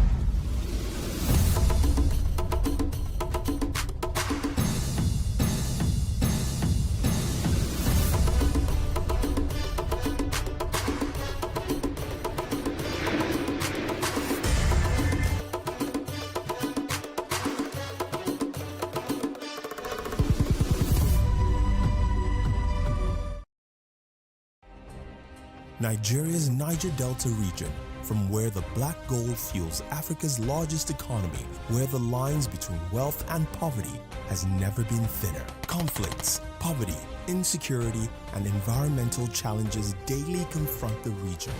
How can the Niger Delta story be changed for the better? Join Mamode Akuga at 9 p.m. every Friday evening on PlusTvAfrica as he probes deep in search of solutions. Inside the Niger Delta with Mamode Akuga, the authentic voice of Nigeria's oil-rich region.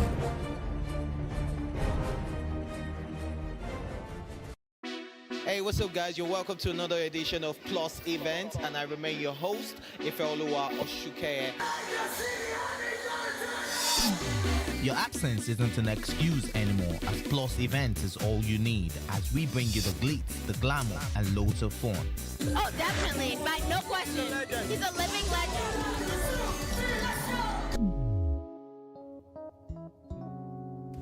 Oh, God forbid, Holy Ghost fire, I know. I just want to be blown away. I want to be wild. This is 11 years of doing it.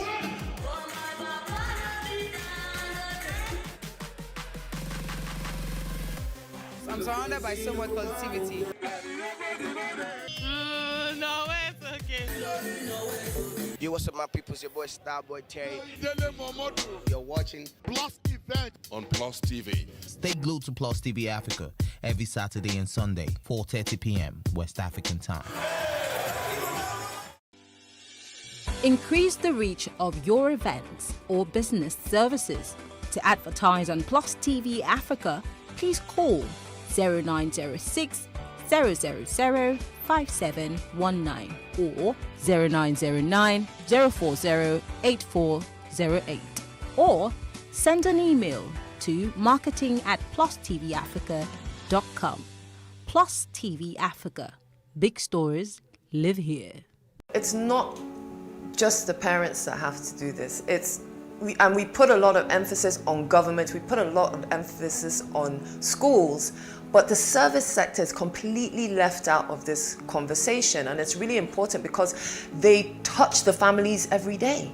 When we are making intervention, at the back of our mind, that plan that you're drawing up should also say on X amount of times or hours, you as the parents have to have X number of training. Not just about the training, okay? So as we're collecting data in the center, you're collecting data at home. We give you the exact same plan. From my own experience is that the children are usually the best advocates. Absolutely. Because the children have been informed and they have also experienced it, we find that they tend to go home and tell their parents the appropriate things to do.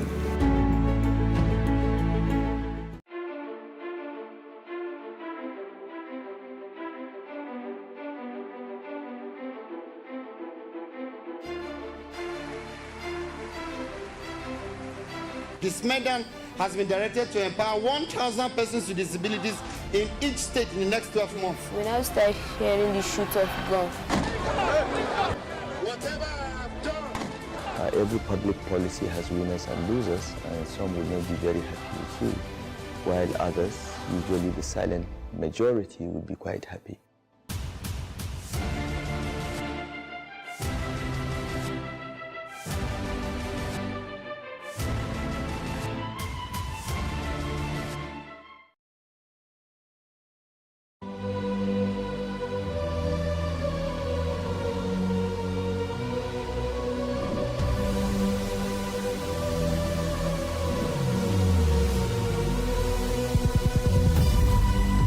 What we do not understand, we will stigmatize.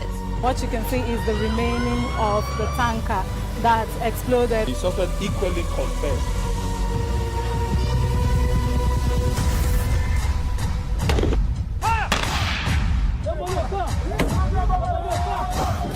A 500 naira they collect am. If you no talk, dem go beat you. Na 2,500 I dey pay.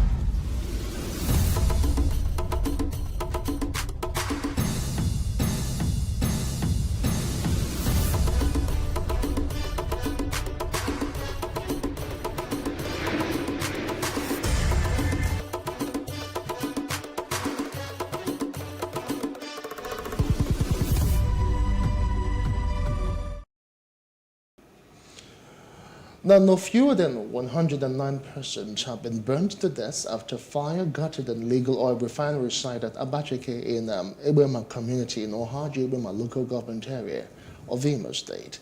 Now, it was gathered that the incident occurred, or which occurred on Friday night, claimed scores of life while others were seriously injured. The head of operations of the National Emergency Management Agency, Ifeanyi Nnaji, while confirming the incident, said only 20 persons died during the inferno. But in an update on Saturday, Nnaji said so far 109 bodies had been recovered while others were still missing. We have the Commissioner for Petroleum Resources in Imo State, Goodluck Opia, joining us on this conversation. Good morning to you, Mr. Opia. Many thanks for joining us on the breakfast. Thank you.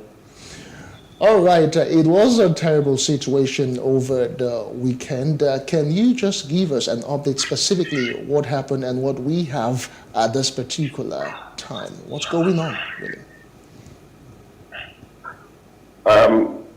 Like you just said, was an ugly incident that took place midnight of Saturday, the 22nd of February. And so many lives were lost as a result of fire outbreak at an illegal refinery site somewhere around the bush of Abenzi, Ebema, Hajibema local government area.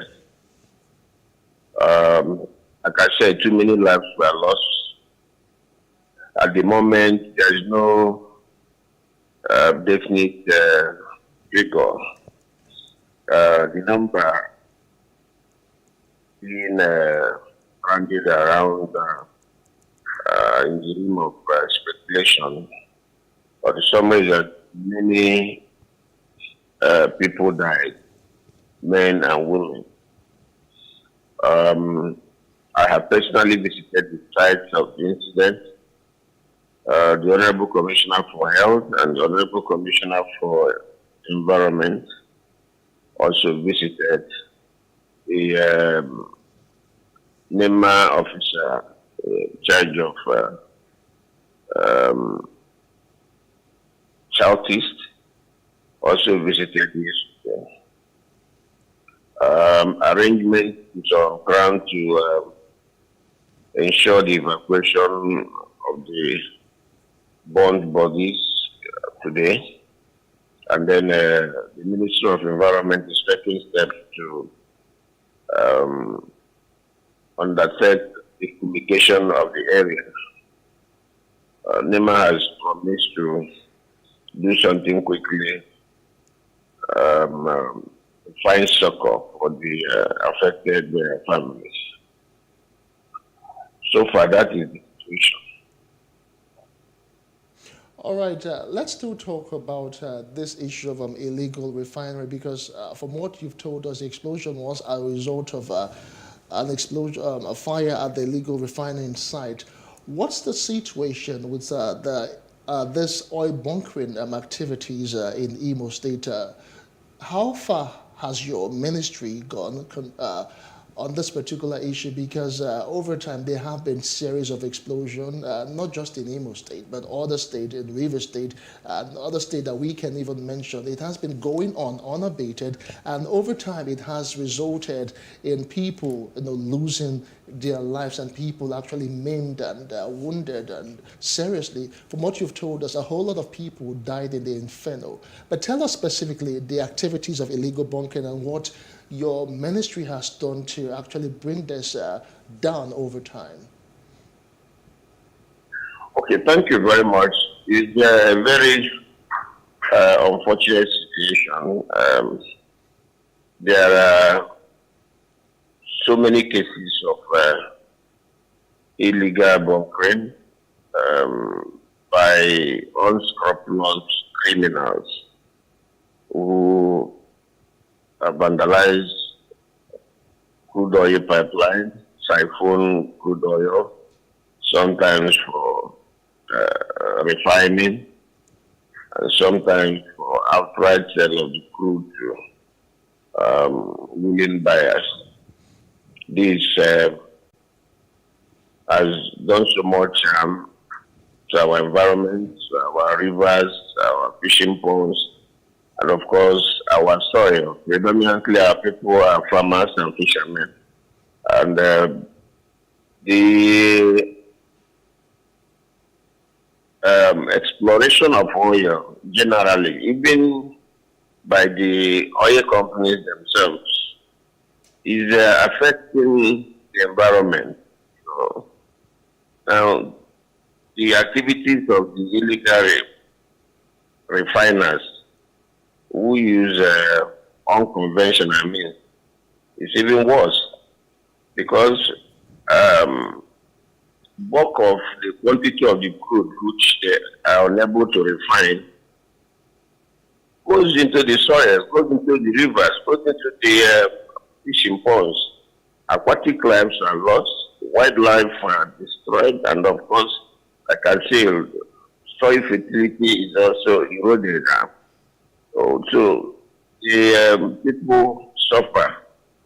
Besides these environmental problems, the illegal bunkering is economic sabotage, affect the economy of the country, the economy of the state.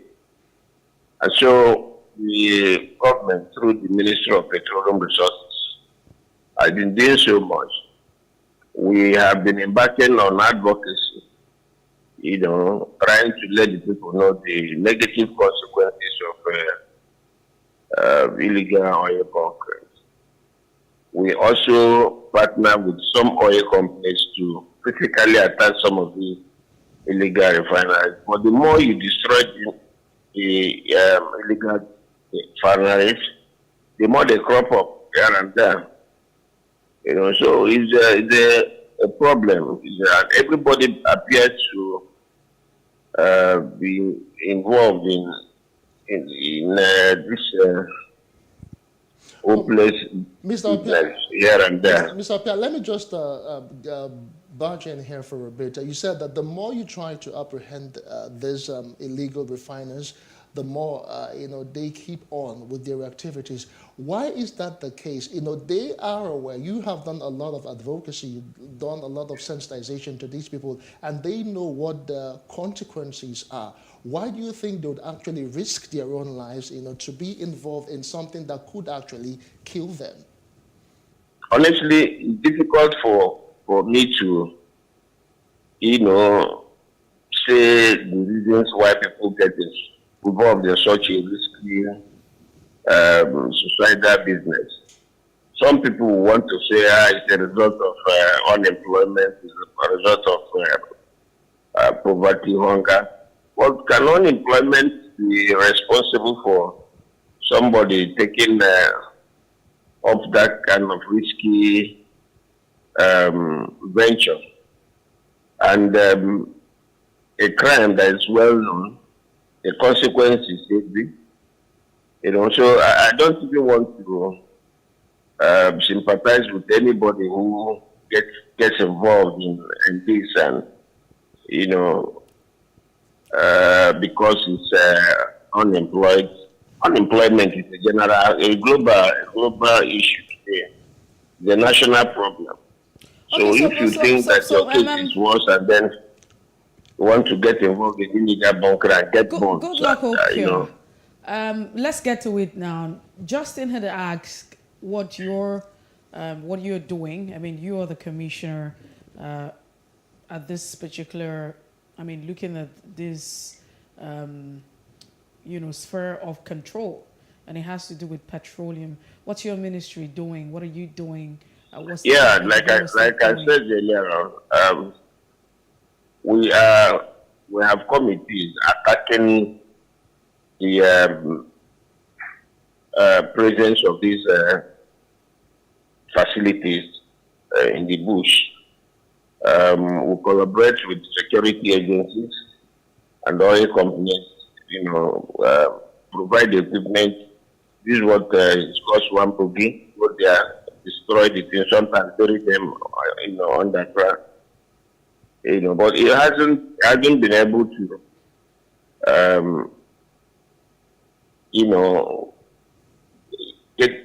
help in getting rid of these activities. Okay, so I think what we have decided to do more is to go after these operators, getting them arrested and ensure proper strict prosecution. Okay, but so let's get back to it again. You have mentioned that there's a need to go after them and arrest them, and there's a lot of collaboration that you have actually done, with the oil-producing companies.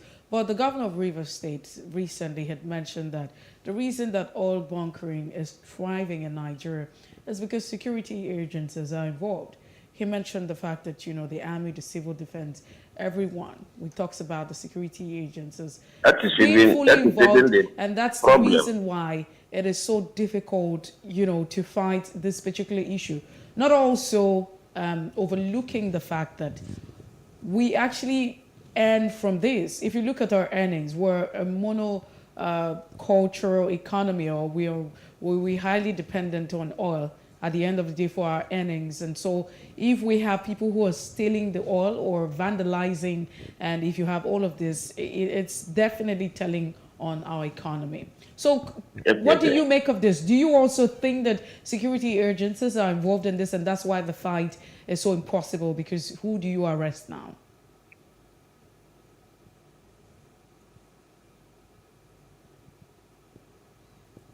Hello? Yes, we can hear you. Go ahead. Hello? Go ahead. We can hear you, Mr. Opia. Okay, I think we got disconnected there. We'll try and reconnect with Goodluck Opia in the course of the show. It's still The Breakfast on Plus TV Africa. We'll come talk some more in a bit. Stay with us after this quick break.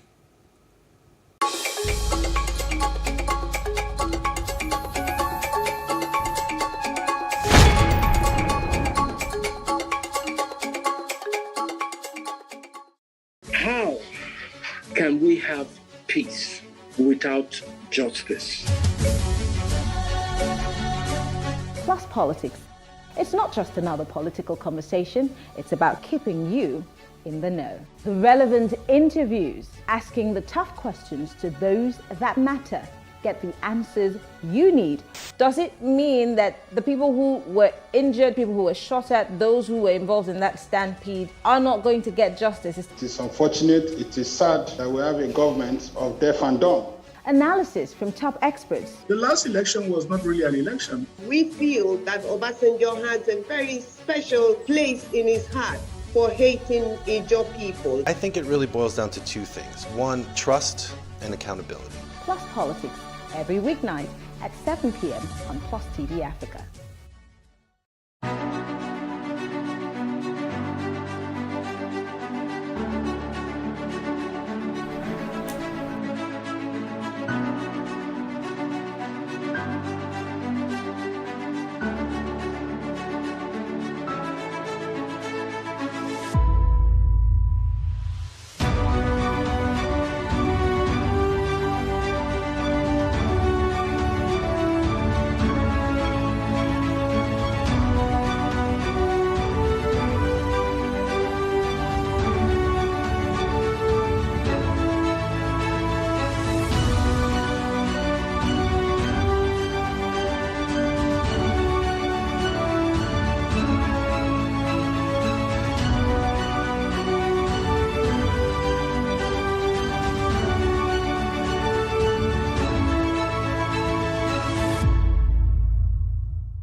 raising our kids, parents should stop playing God.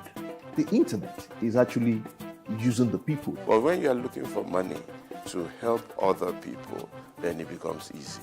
Don't rush into marriage. I always say this. You rush in, you rush out. Family is the bedrock of every society and the essence of life. On Today with John and Helen, we dig deep into family values in every sense of the word.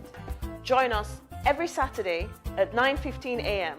on PlusTvAfrica, DSTV channel 408. With you, we play a part in strengthening the values passed from generation to generation.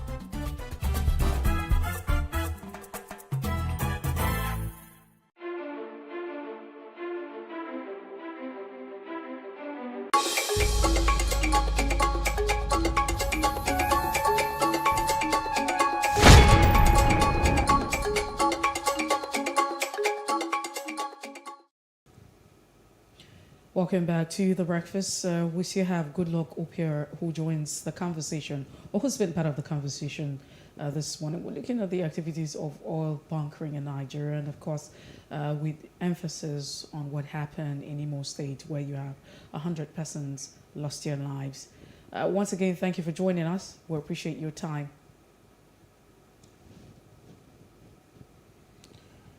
Goodluck Opia. Goodluck Opia, can you hear us? No, I didn't hear that. Yes, we can hear you now. Yeah, I can hear you. So let's go straight to it. The governor of Rivers State, Nyesom Wike, had talked about security agencies being fully involved I think this is part of the major problem. Okay. The major problem is that there's so much connivance between security agencies who are supposed to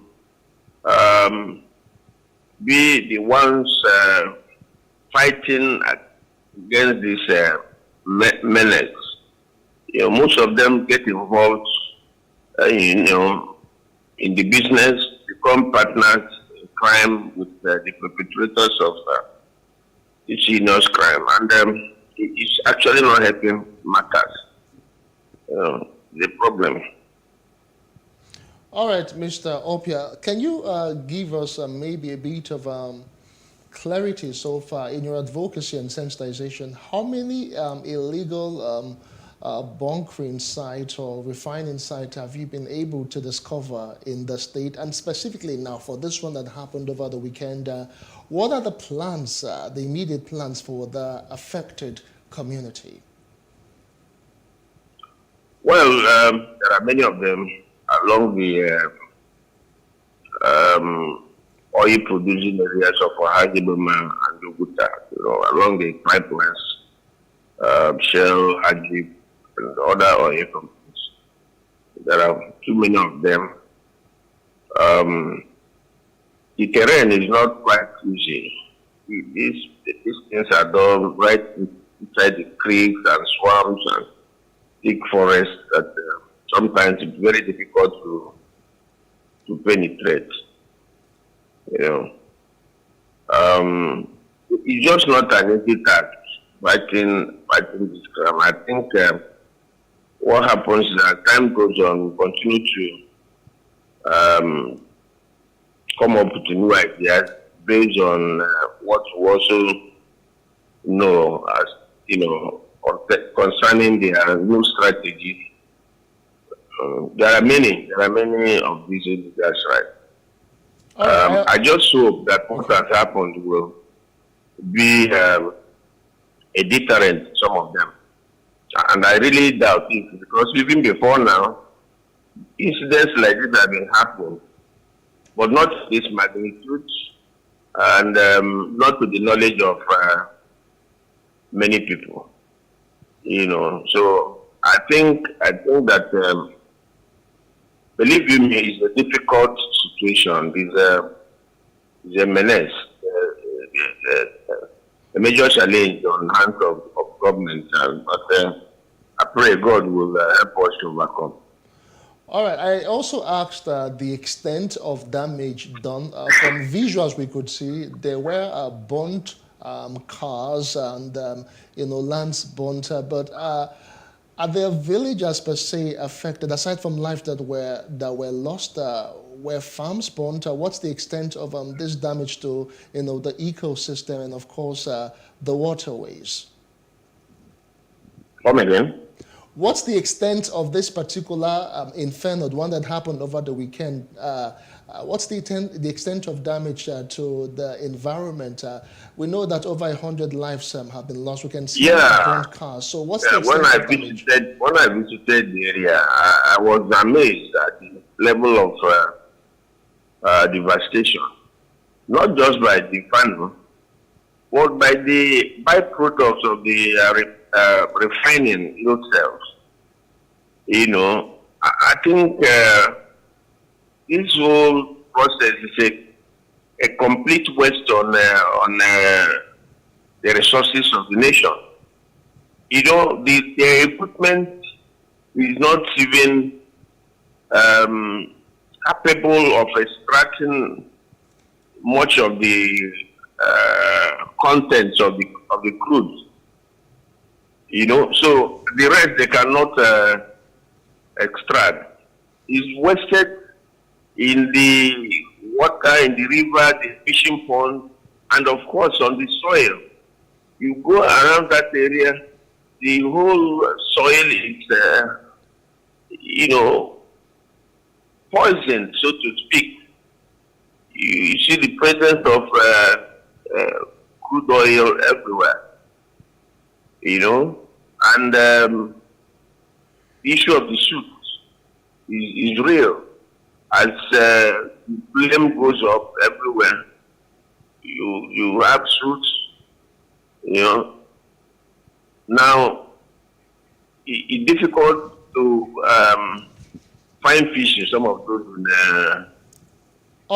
Very quickly, Mr. Opia. So since you've said that farmlands, the soil and the rivers around there have been affected, in the immediate terms now, are you asking residents to stop farming or to stop fishing in that particular area for some time? Or what exactly are you saying to residents right now?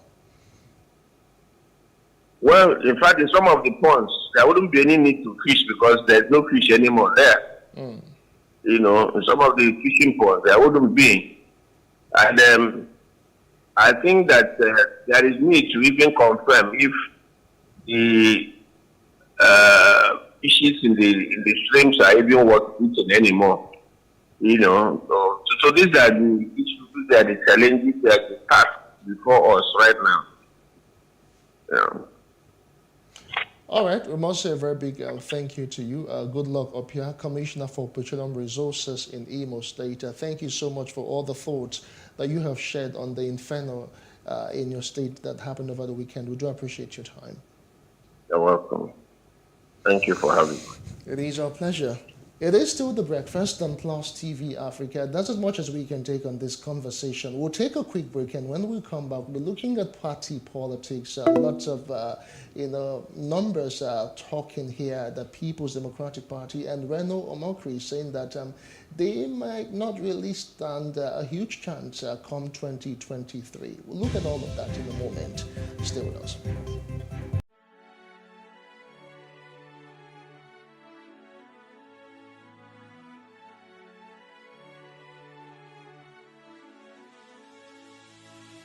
It is engagement we need to have. Those who suffer miscarriages are never taken into account. Members of the National Assembly are also influence peddlers. You are sitting on Nigerians' money. From the Babin, I pay my rent. From the Babin, I send my children to school. A consultative engagement. No any tangible notification before they ban us. It's one thing for people to be at your back and the heat of the moment, and another thing for them to still be with you when push comes to shove. I will do everything to take Lagos out of the national grid.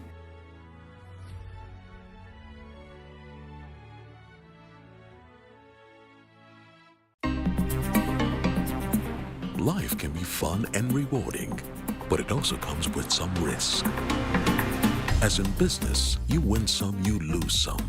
And that's why you need to be wise in the choices you make. It's like placing a bet.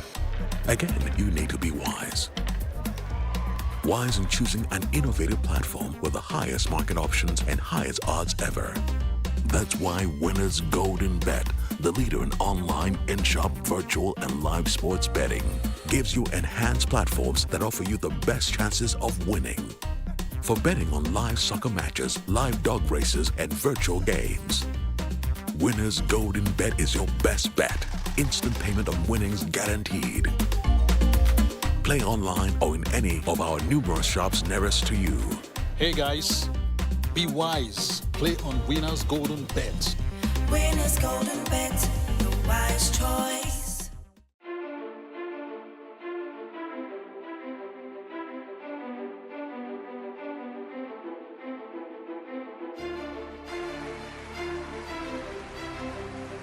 This medal has been directed to empower 1,000 persons with disabilities in each state in the next 12 months. We now start hearing the shoot of gun. Whatever I have done. Every public policy has winners and losers, and some will not be very happy with you, while others, usually the silent majority, will be quite happy.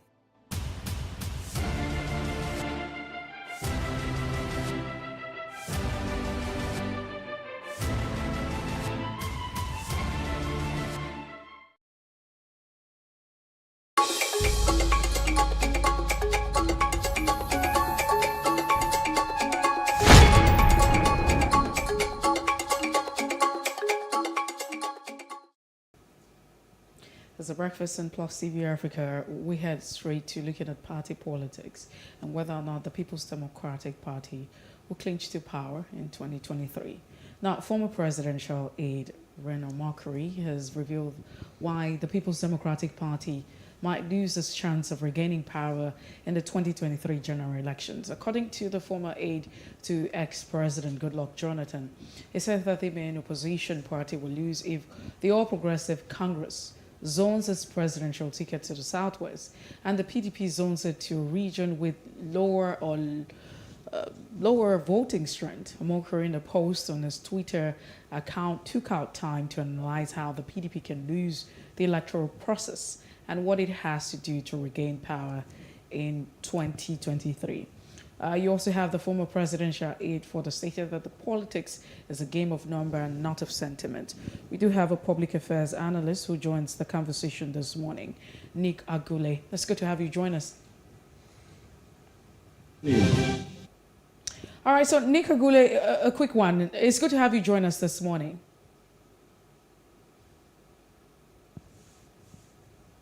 All right. So we seem to have a bit of a network issue or connection issue. As soon as we're able to connect with him, we'll have him back online. So do we have Nick Agule back? Yes, good morning. Can you hear me? It's good to have you join us. Yes, can you hear me? Yes, we can hear you. Yes, good morning. Thank you for having me.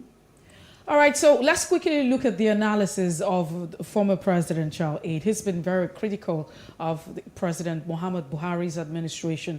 He talks about the fact that the 2019 elections, if you look at the number of votes and voting strength, you have that the Northwest had 8.2 million votes. You know, you have the North Central having 4.4 million. You have the Northeast having 4.3 million. And you also have the Southwest 3.8 million, South 3.2 million, and the Southeast 2.09 million. Now, he says that if the APC gives the ticket to the Southwest, the PDP will lose if it gives the ticket to any zone with a lower voting strength. Politics is a game of numbers. What do you really think about this 2023? Do you think this would be about all of these statistics?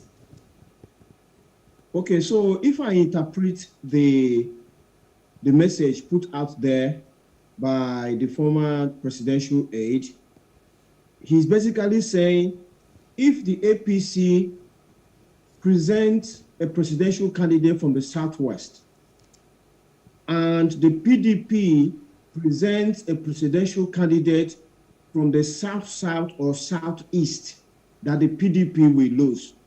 Because it's only the South-South and the Southeast that had lower votes than the Southwest in the 2019 presidential election.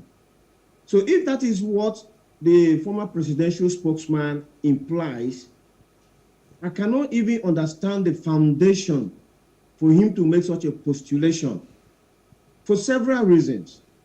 Number one, the PDP have not even presented a presidential candidate yet.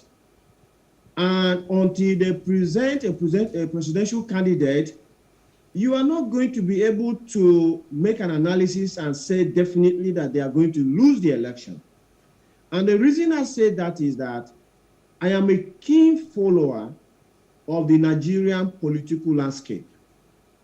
And I am seeing, and gladly so, I'm happy to see that the discussions, either on social media or off social media by Nigerians in the run-up to the 2023 general elections, is that people are beginning to appraise the candidates on their merit. This idea that I am PDP, I am APC, so even if it is a log of wood that PDP or APC brings forward as presidential candidate, I'm going to vote my party, is taking a backstage. People are looking at candidates. So until we arrive at June the 3rd, which is the last date that INEC has set for the parties to submit the names of their candidates, we can never tell how the 2023 elections will play out, because it depends on the candidates that are going to be put forward. Look, if the APC puts forward a candidate that Nigerians don't like, that comes from the Southwest, and the PDP puts forward a candidate that Nigerians like, who is from the Southeast or from the South-South, we carry the day. That is the way things are shaping out. That is what the outlook is. So this analysis by the former presidential aide has no basis whatsoever, especially at this point when we don't know who the candidates are. All right, Nick Agule, let me just take it from, let me just infer from your analysis right now. You said the outcome would actually depend on the candidates that the PDP is actually putting out for the election, who eventually becomes the flag bearer of the party. Looking at what we have so far and those who have declared interest, we have the former Vice President Atiku Abubakar, we have the former Senate President Bukola Saraki, and the other top shots who have actually declared interest to contest or to run for the presidency in 2023. There is no talk. So far, we've not really heard so much from the Southwest, as it were. But judging by the fact that these ones have actually come out to declare interest, what does it really tell on the party's chances?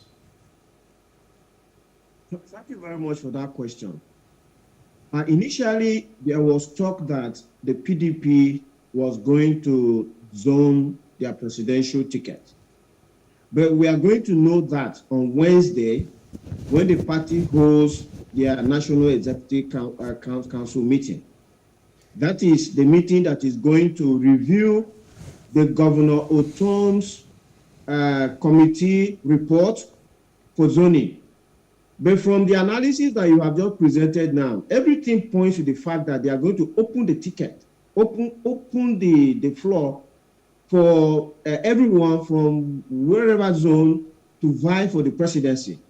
And the reason is, just like you have said, there are top guns, real top guns like Atiku and the Sarakis and the Tambuas, who are from the north and have both nomination forms and which are in their possession. So when you have such big heavyweights from the north with forms, you will discover that it will be very difficult for the PDP to now say, oh, all you guys, you are out of the game. We are zoning the presidential ticket to the side. So we expect that the PDP, the outcome of the PDP's next meeting on Wednesday will be to open the floor. And once they open the field, of course, the candidates that are emerging from the South, the likes of Governor Wike, the likes of Peter Obi, in political juggernauts. They are not as heavy as the articles of this world. So if you really think about it, it's most likely that the PDP may end up with a northern presidential candidate.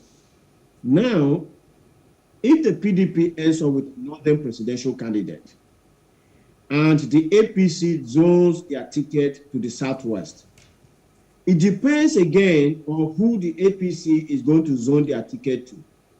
Is it going to be Bola Ahmed Tinubu, or is it going to be Vice President Professor Yemi Osibanjo?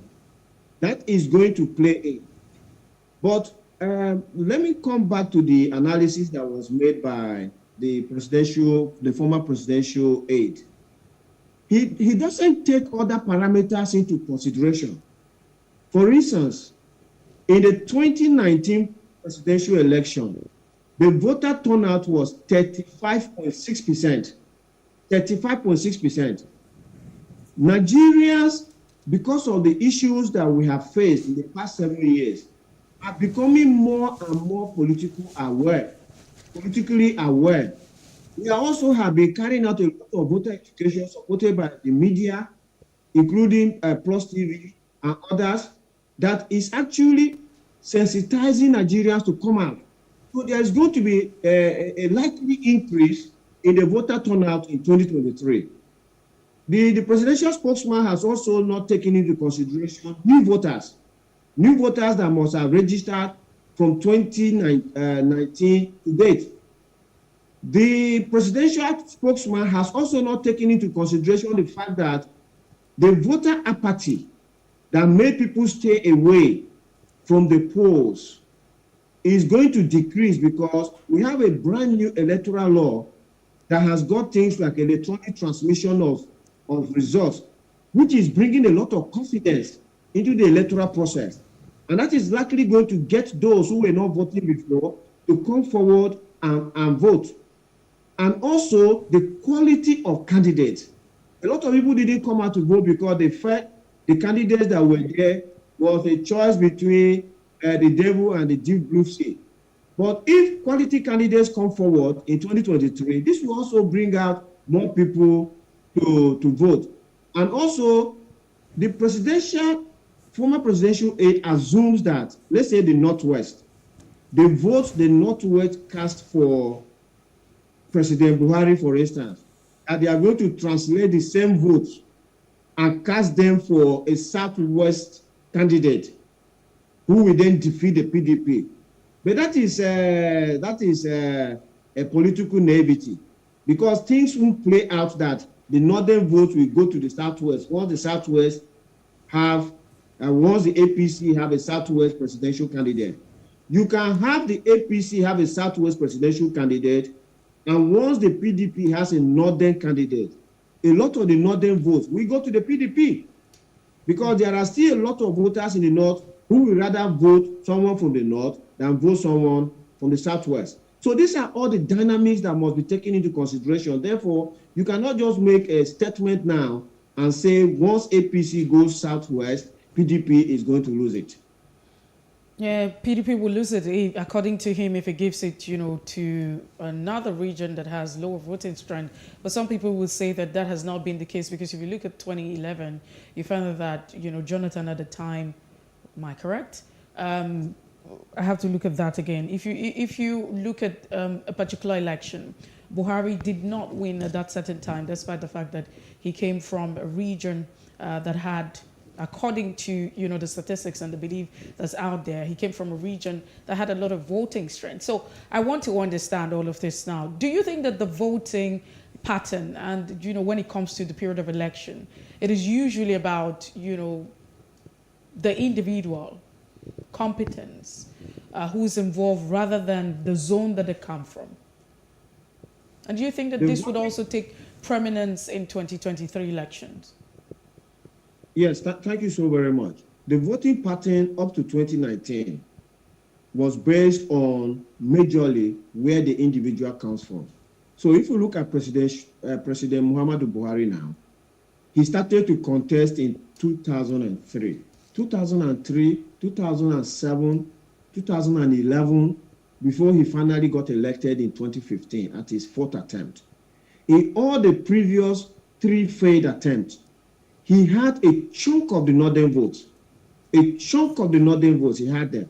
So you can clearly see that the voting pattern up to 2019 was showing where the candidate comes from. Muhammadu Buhari won the election in 2019 because the APC was formed as an amalgam of his own party and the ACN, which was Southwest based, because the Southwest were always voting to ACN.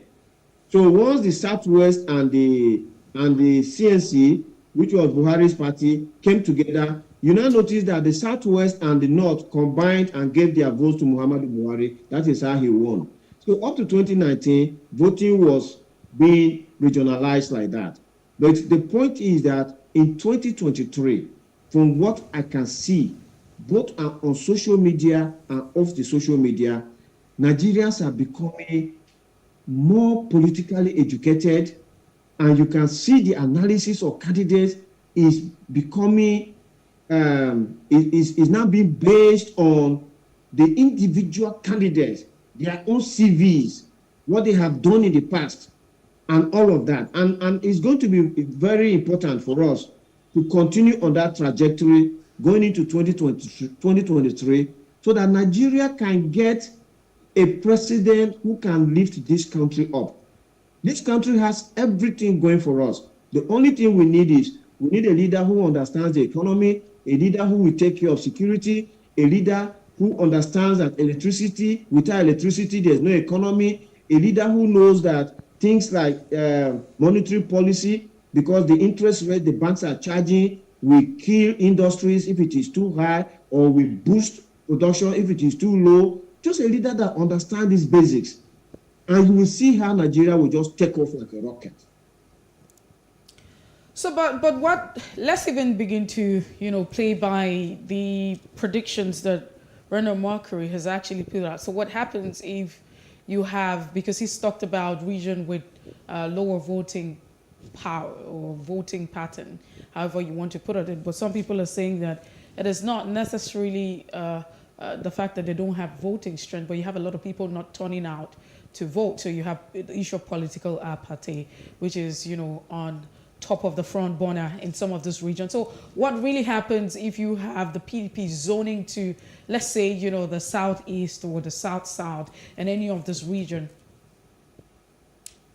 Okay, so if we look at a hypothetical case, and let us assume that the APC have zoned their presidential ticket to the southwest, as Reno Omokri has said, and let us assume it is Vice President Yemi Osinbajo that has got it. And then let us assume that the PDP have zoned theirs to the southeast, and it is Peter Obi that has got it. That is going to be a very close election. It is going to be a very close election because the northern voters are going to make a choice between Yemi Osinbajo and Peter Obi.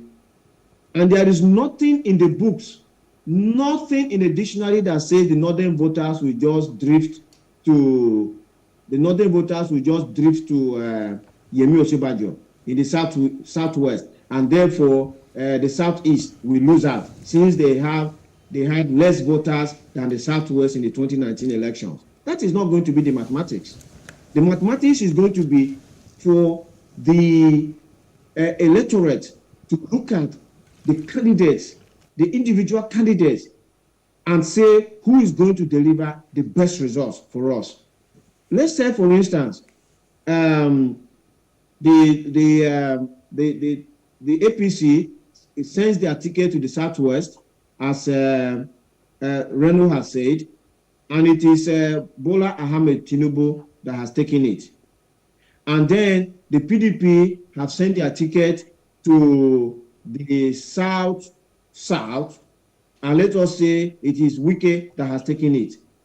Again, the north is going to be split between Tinubu and Wike.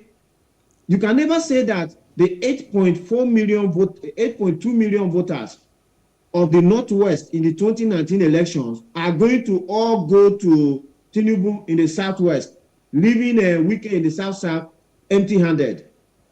I don't understand the basis for that analysis. That's not going to be the case. So it's going to be about how much work that the two parties have done to convince the northern voters. Because expectedly, the Southwest will tend to APC, because that is where their candidate comes from. The South-South or the Southeast, as the case might be, will tend to their candidate, but the entire northern voters, that is North Central, Northeast, and Northwest, will be there for the taking by the parties. So it will then depend on the hard work that the parties are putting to ensure that they have got the votes. But one thing that is emerging, which I must give, since the parties are yet to do their primaries, one thing that is emerging is that I want to tell the parties that 2023 is going to be a different election. Right. In 2023, Nigerian voters are going to look at the quality of the candidates. So if parties think that they can just come and put a log of wood and Nigerians are just going to vote the party's logo without looking at the candidate, to be making a big mistake. All right, so all political parties must have good candidates coming into 2023 or they stand no chance, regardless of the region they come from. All right, thank you so much for your analysis and, of course, all the numbers and all the statistics that you have actually permuted this morning. We do appreciate your time. Thank you very much. But I just wanted to also correct Reno that he didn't get the numbers of the presidential tally correct. His tally is 25.99 million. But actually, INEC announced 29.4 million. So he left out about 3 million voters that he didn't tally in his own. All right. Noted. Thank you. Yeah, once again, Nick Agole, political affairs analyst. We do appreciate your time. Thank you very much. Have a nice day. Yes. Well, that's the size of the show for today. We must say a very big thank you to all of you who have sat back and to watch the first edition for this week. We return again tomorrow with another exciting edition. My name is Justin Akadomi.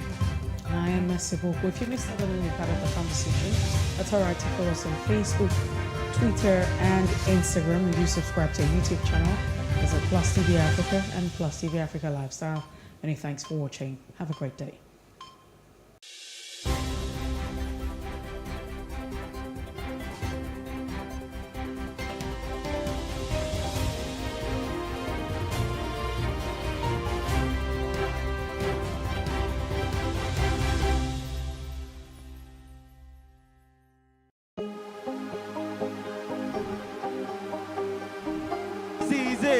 For upcoming artists to blow in Nigeria.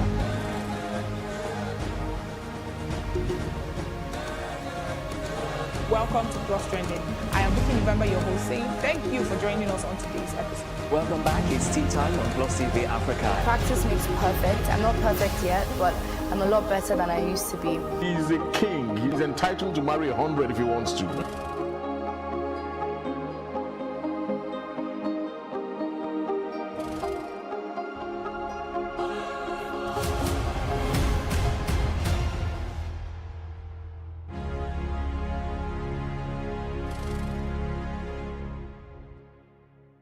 In raising our kids, parents should stop playing God. The internet is actually using the people. But when you are looking for money to help other people, then it becomes easy. Don't rush into marriage. I always say this. You rush in, you rush out. Family is the bedrock of every society and the essence of life. On Today with John and Helen, we dig deep into family values in every sense of the word. Join us every Saturday at 9:15 a.m. on Plus TV Africa, DSTV channel 408. With you, we play a part in strengthening the values passed from generation to generation.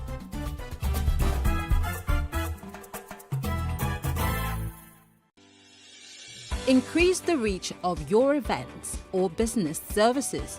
To advertise on Plus TV Africa, please call 0906 000 5719 or 0909 040 84 08 or send an email to marketing@PlusTvAfrica.com.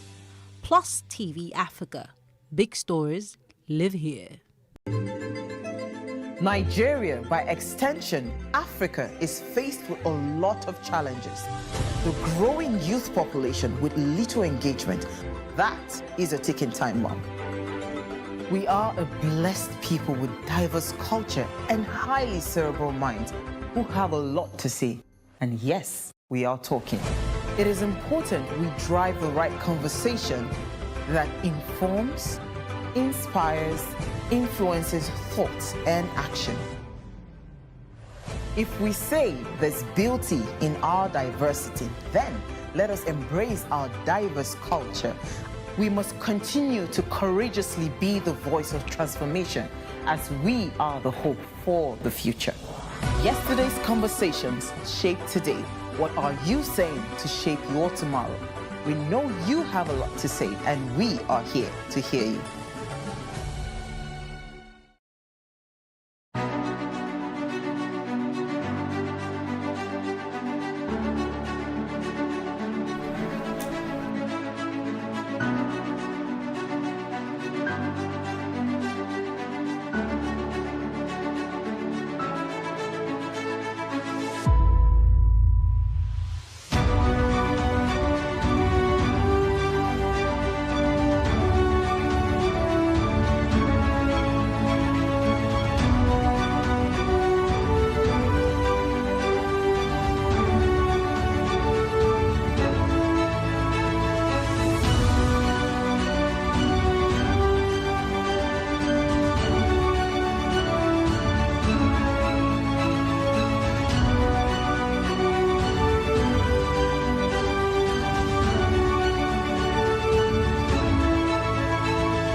There is no voting on social media. To vote, you would require a permanent voter's card. To get your PVC, visit cvr.inecnigeria.org. Create your account with a valid email address and start the registration process. An activation link will be sent to you. Click on the link and activate your account. Fill out the form, pick and submit a convenient date and time for your biometrics. Print the application slip, which should have your QR code.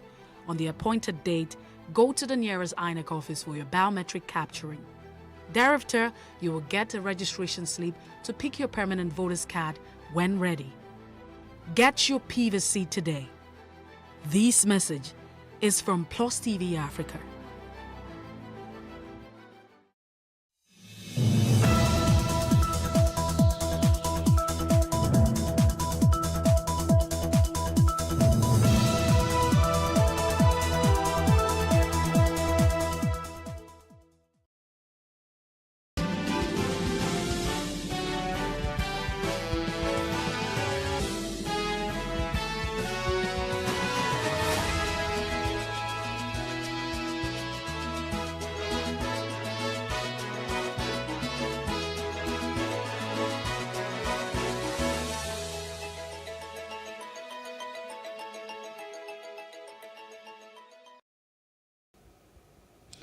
Good morning, I am Messi Bopo, and this is the news brief.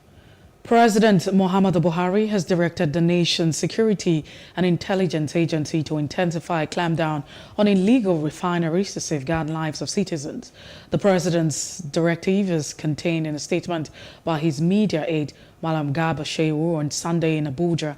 The directive followed the reported death of tens of people on Friday night after an illegal refinery exploded at Abiza Forest in Haji Egbama local government area of Imo State.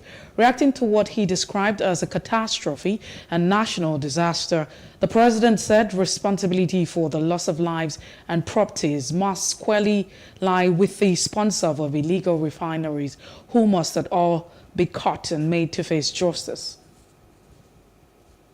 We just heard the news that my sister just burned from fire. Just like that. It's a painful, so I cannot even recognize her here. Sure.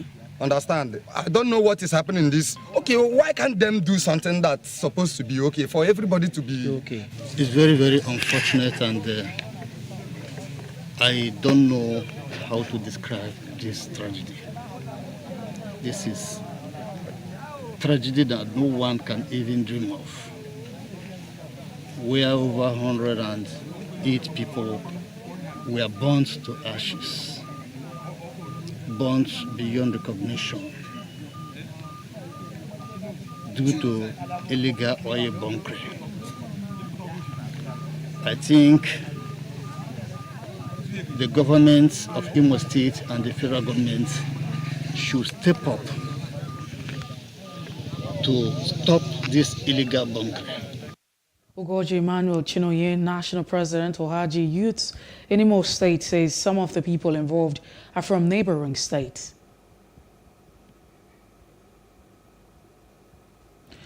The Joint Task Force South-South Operation Delta Save OPDS has flagged off Operation Octopus Grape within its joint operation areas.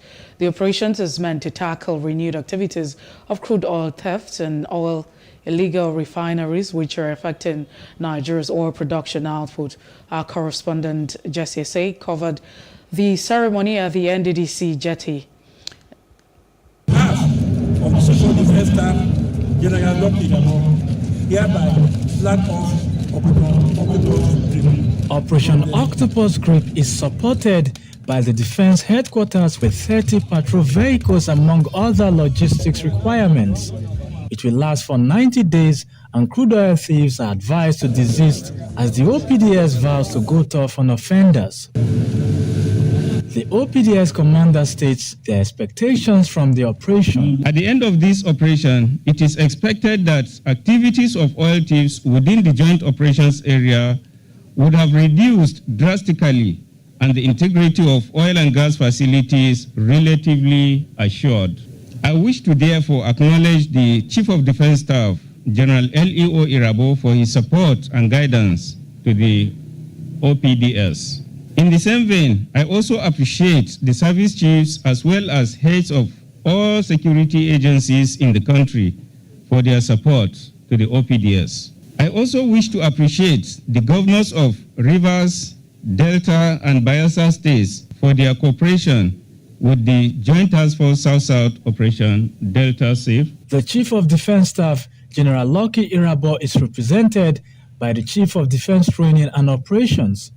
He speaks on the achievements of the OPDS, saying there is need for more successes. But Operation Delta Safe has conducted several kinetic and non-kinetic operations which have yielded positive results in checkmating crude oil theft and illegal oil refinery activities in the Niger Delta region. All these operations so far made have made some positive results in containing the activities of pipeline vendors, kidnapping, sea piracy, communal violence, and other criminal activities in the South-South. Notwithstanding the numerous achievements so far recorded, there is still need to build on the successes achieved so far and persevere in the face of emerging new security threats through the conduct of a new operation codenamed Operation Octopus Grip.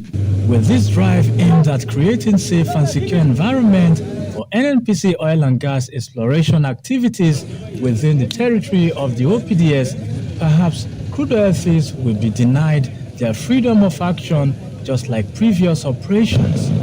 Jesse Say, Plus TV News, Basambri. At least 12 people have been reportedly killed by Fulani herdsmen in 12 communities in Gora West local government area of Benue State. According to an indigene of the area who took part in the recovery of the bodies, Lawyer Ukberi, 9 persons were killed in Mbakpa Council Ward, while 3 in Mba Bundi Council Ward of the local government. Chief Nyai Tempe Kwanska, who narrowly escaped from the attack after his elder brother was killed, said the killer headsman came on motorcycle about 4 p.m. and commenced the attack at the Tis Ibe, killing only men while asking women to escape with children. According to the community leader, the gunmen later moved in to convey to some settlement while killing others. No official reactions from the security operatives as they were aiding in recovering of dead bodies. The presidency has attributed the delayed delivery of the 12 Tucano jet fighters for the Nigerian Air Force to commence by those it described as opponents of Nigerian government, including the Catholic Bishop of Diocese of Sokoto, Matthew Coker. The presidency revealed that the reason given for the delay, poor interreligious relations between Christianity and Islam in the country, were compounded by constant lobbying of the U.S. Congress by the government's opponents, including Matthew Coker. These were contained in a statement signed on Sunday by the Senior Special Assistant to the President on Media and Publicity, Garba Shehu, titled Predicting Nigeria's Collapse in a Perennial Pursuit of U.S. Think Tank and the Policy Expert. It also said that the United States policy and support to Nigeria have been so inconsistent over the years, especially as regards provision of military equipment to fight the decade-long insecurity in the Sahel region.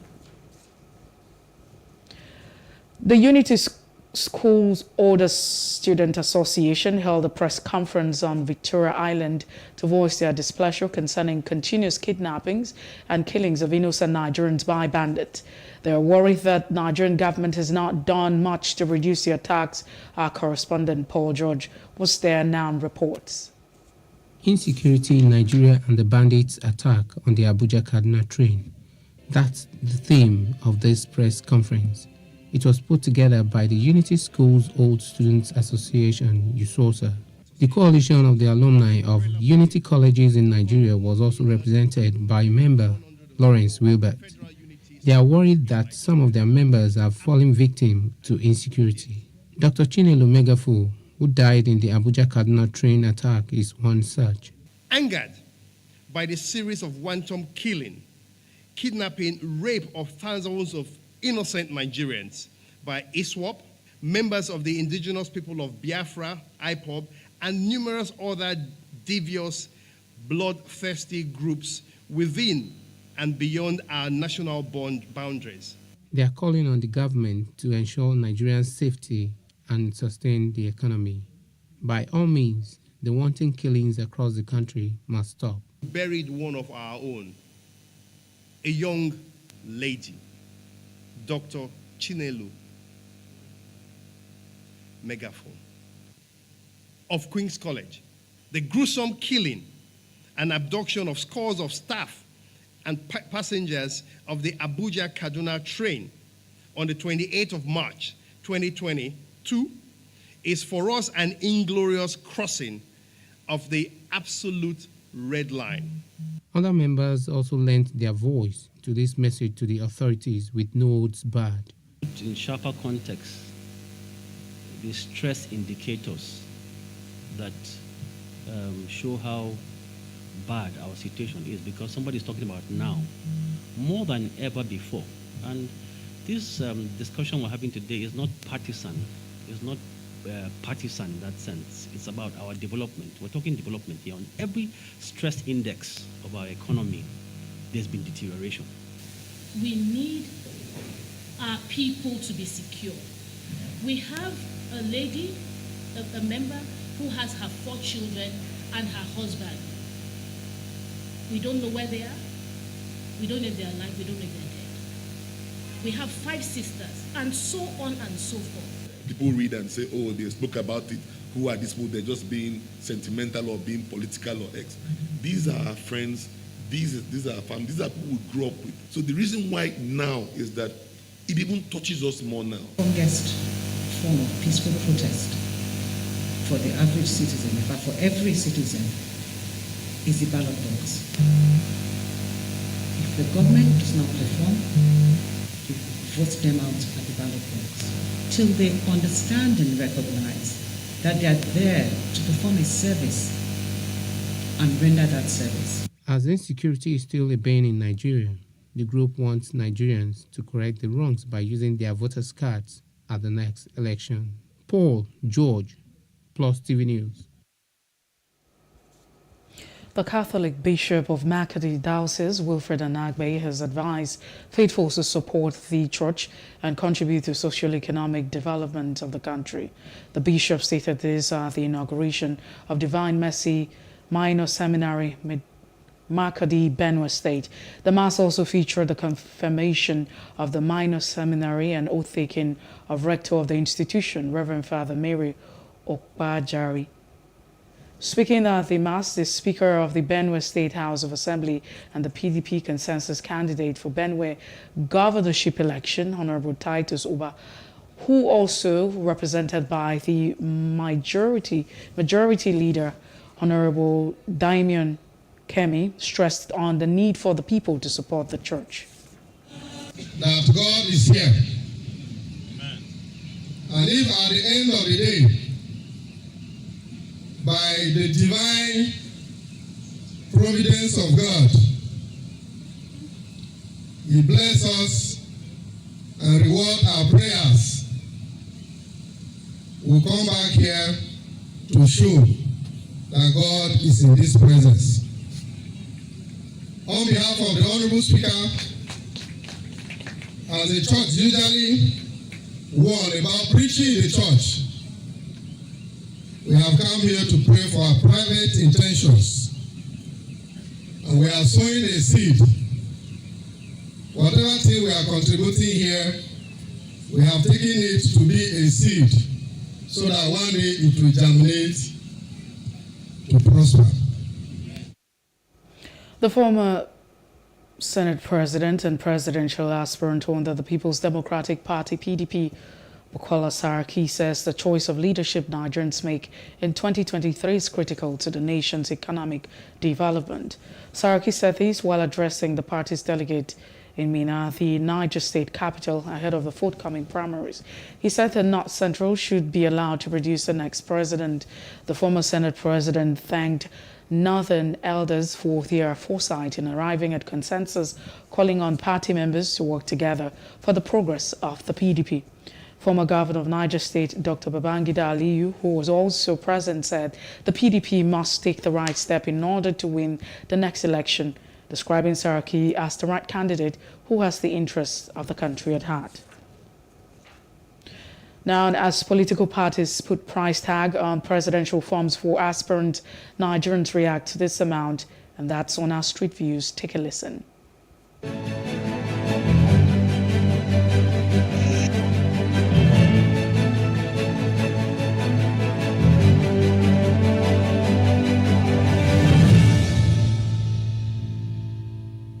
As a people, these are things that we need to take into consideration when making our choice of a party to support or the candidates to support, because there is consequence to such things being put in place.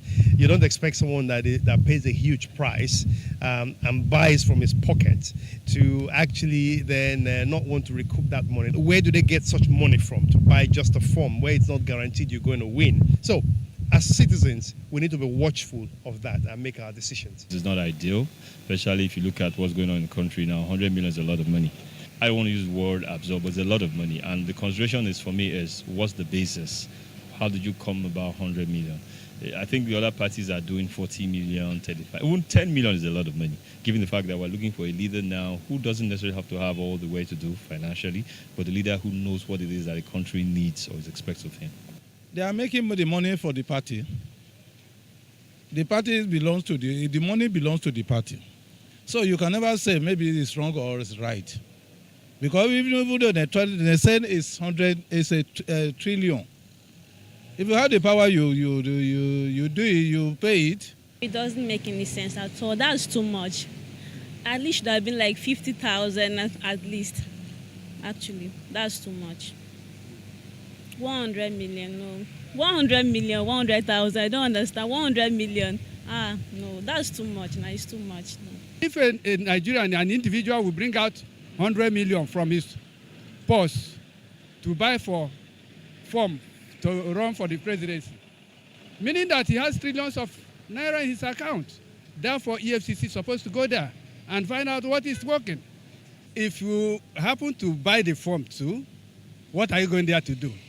You must bring your money back, put your interest before you think of others. That's ridiculous. In fact, when I heard the news, and I'm wondering, where do they want like genuine people to actually get this kind of money? People that can afford it are people that are actually stealing.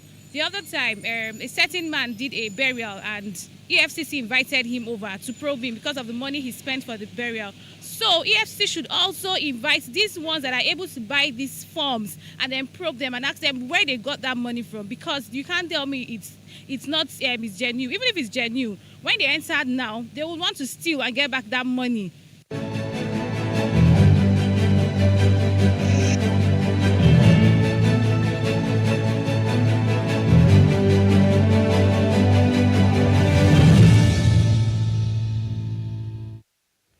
And to other parts of Africa, at least 12 African migrants died and another 10 were missing after 4 boats carrying 120 migrants sank off Tunisia. They were trying to cross the Mediterranean to Italy. 98 migrants were rescued off the coast of Sufax. The coastline of Sufax has become a major departure point for people fleeing conflict and poverty in Africa and the Middle East, seeking a better life in Europe. Emmanuel Macron has won 5 more years as France president after a convincing victory over rival Marine Le Pen, who nevertheless secured the far-right highest share of the vote yet. He won 58.55% to 41.45%, a greater margin than expected. He told jubilant supporters at the foot of the Eiffel Tower, and now the election was over, he would be a president for. He said he is the first sitting president in 20 years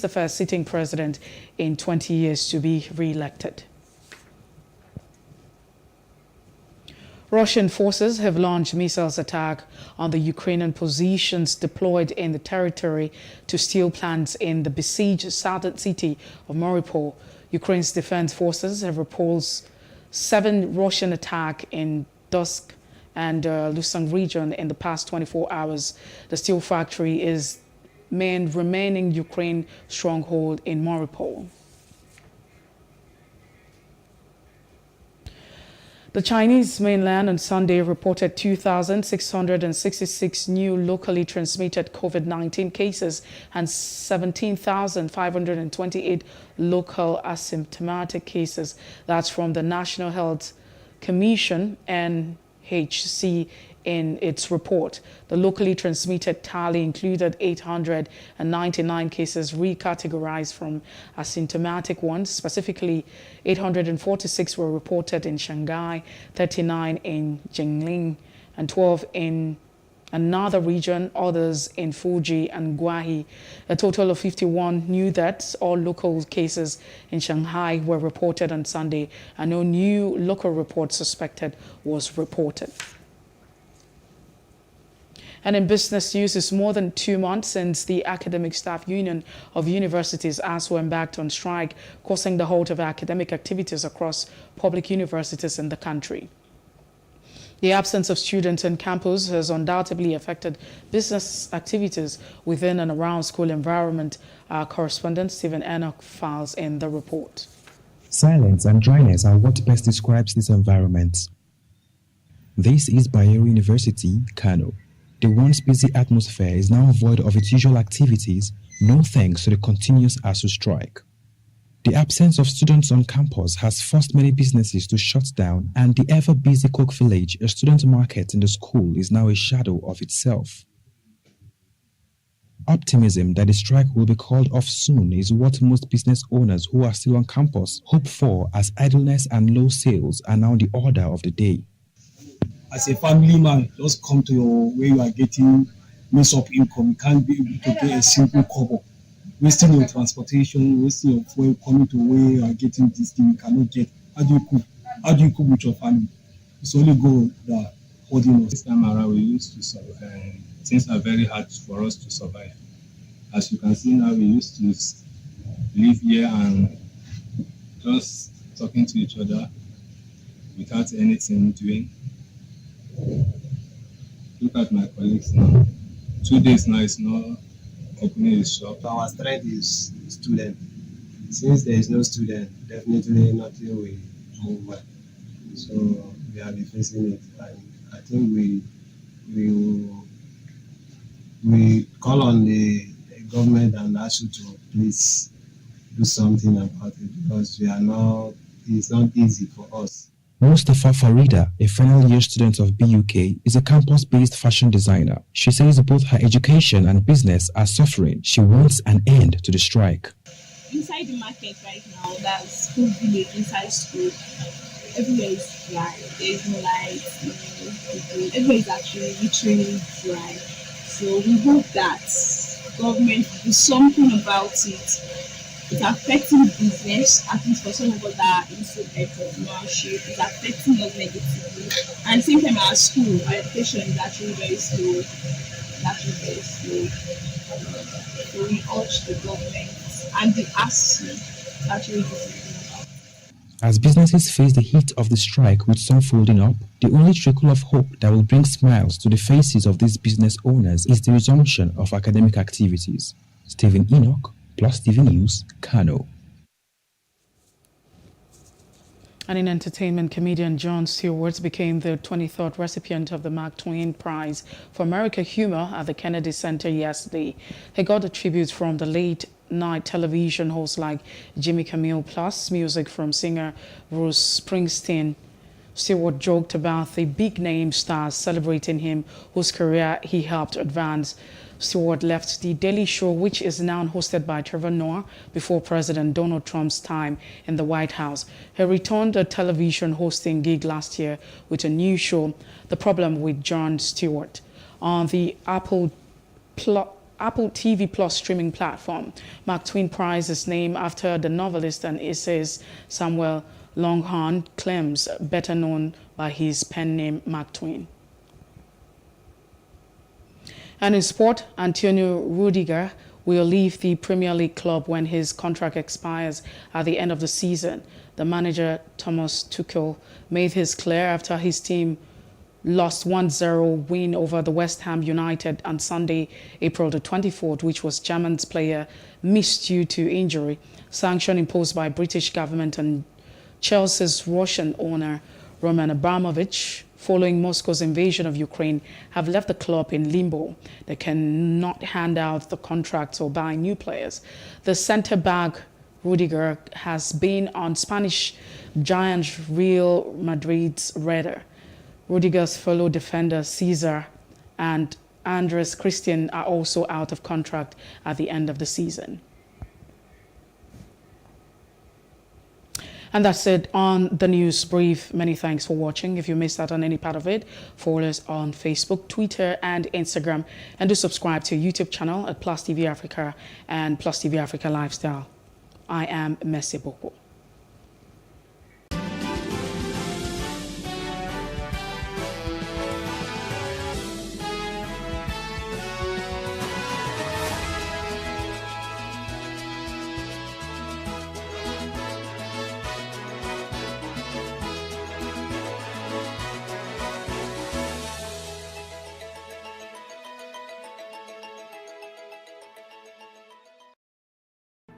There is no voting on social media. To vote, you would require a permanent voter's card. To get your PVC, visit cvr.inecnigeria.org. Create your account with a valid email address and start the registration process. An activation link will be sent to you. Click on the link and activate your account. Fill out the form, pick and submit a convenient date and time for your biometrics. Print the application slip, which should have your QR code. On the appointed date, go to the nearest INEC office for your biometric capturing. Thereafter, you will get a registration slip to pick your permanent voter's card when ready. Get your PVC today. This message is from PlusTvAfrica.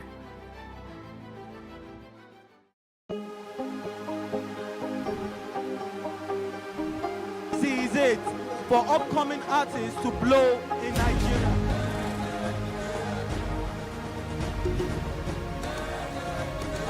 Welcome to Plus Trending. I am Bookie November, your host, saying thank you for joining us on today's episode. Welcome back. It's tea time on PlusTvAfrica. Practice makes perfect. I'm not perfect yet, but I'm a lot better than I used to be. He's a king. He's entitled to marry 100 if he wants to.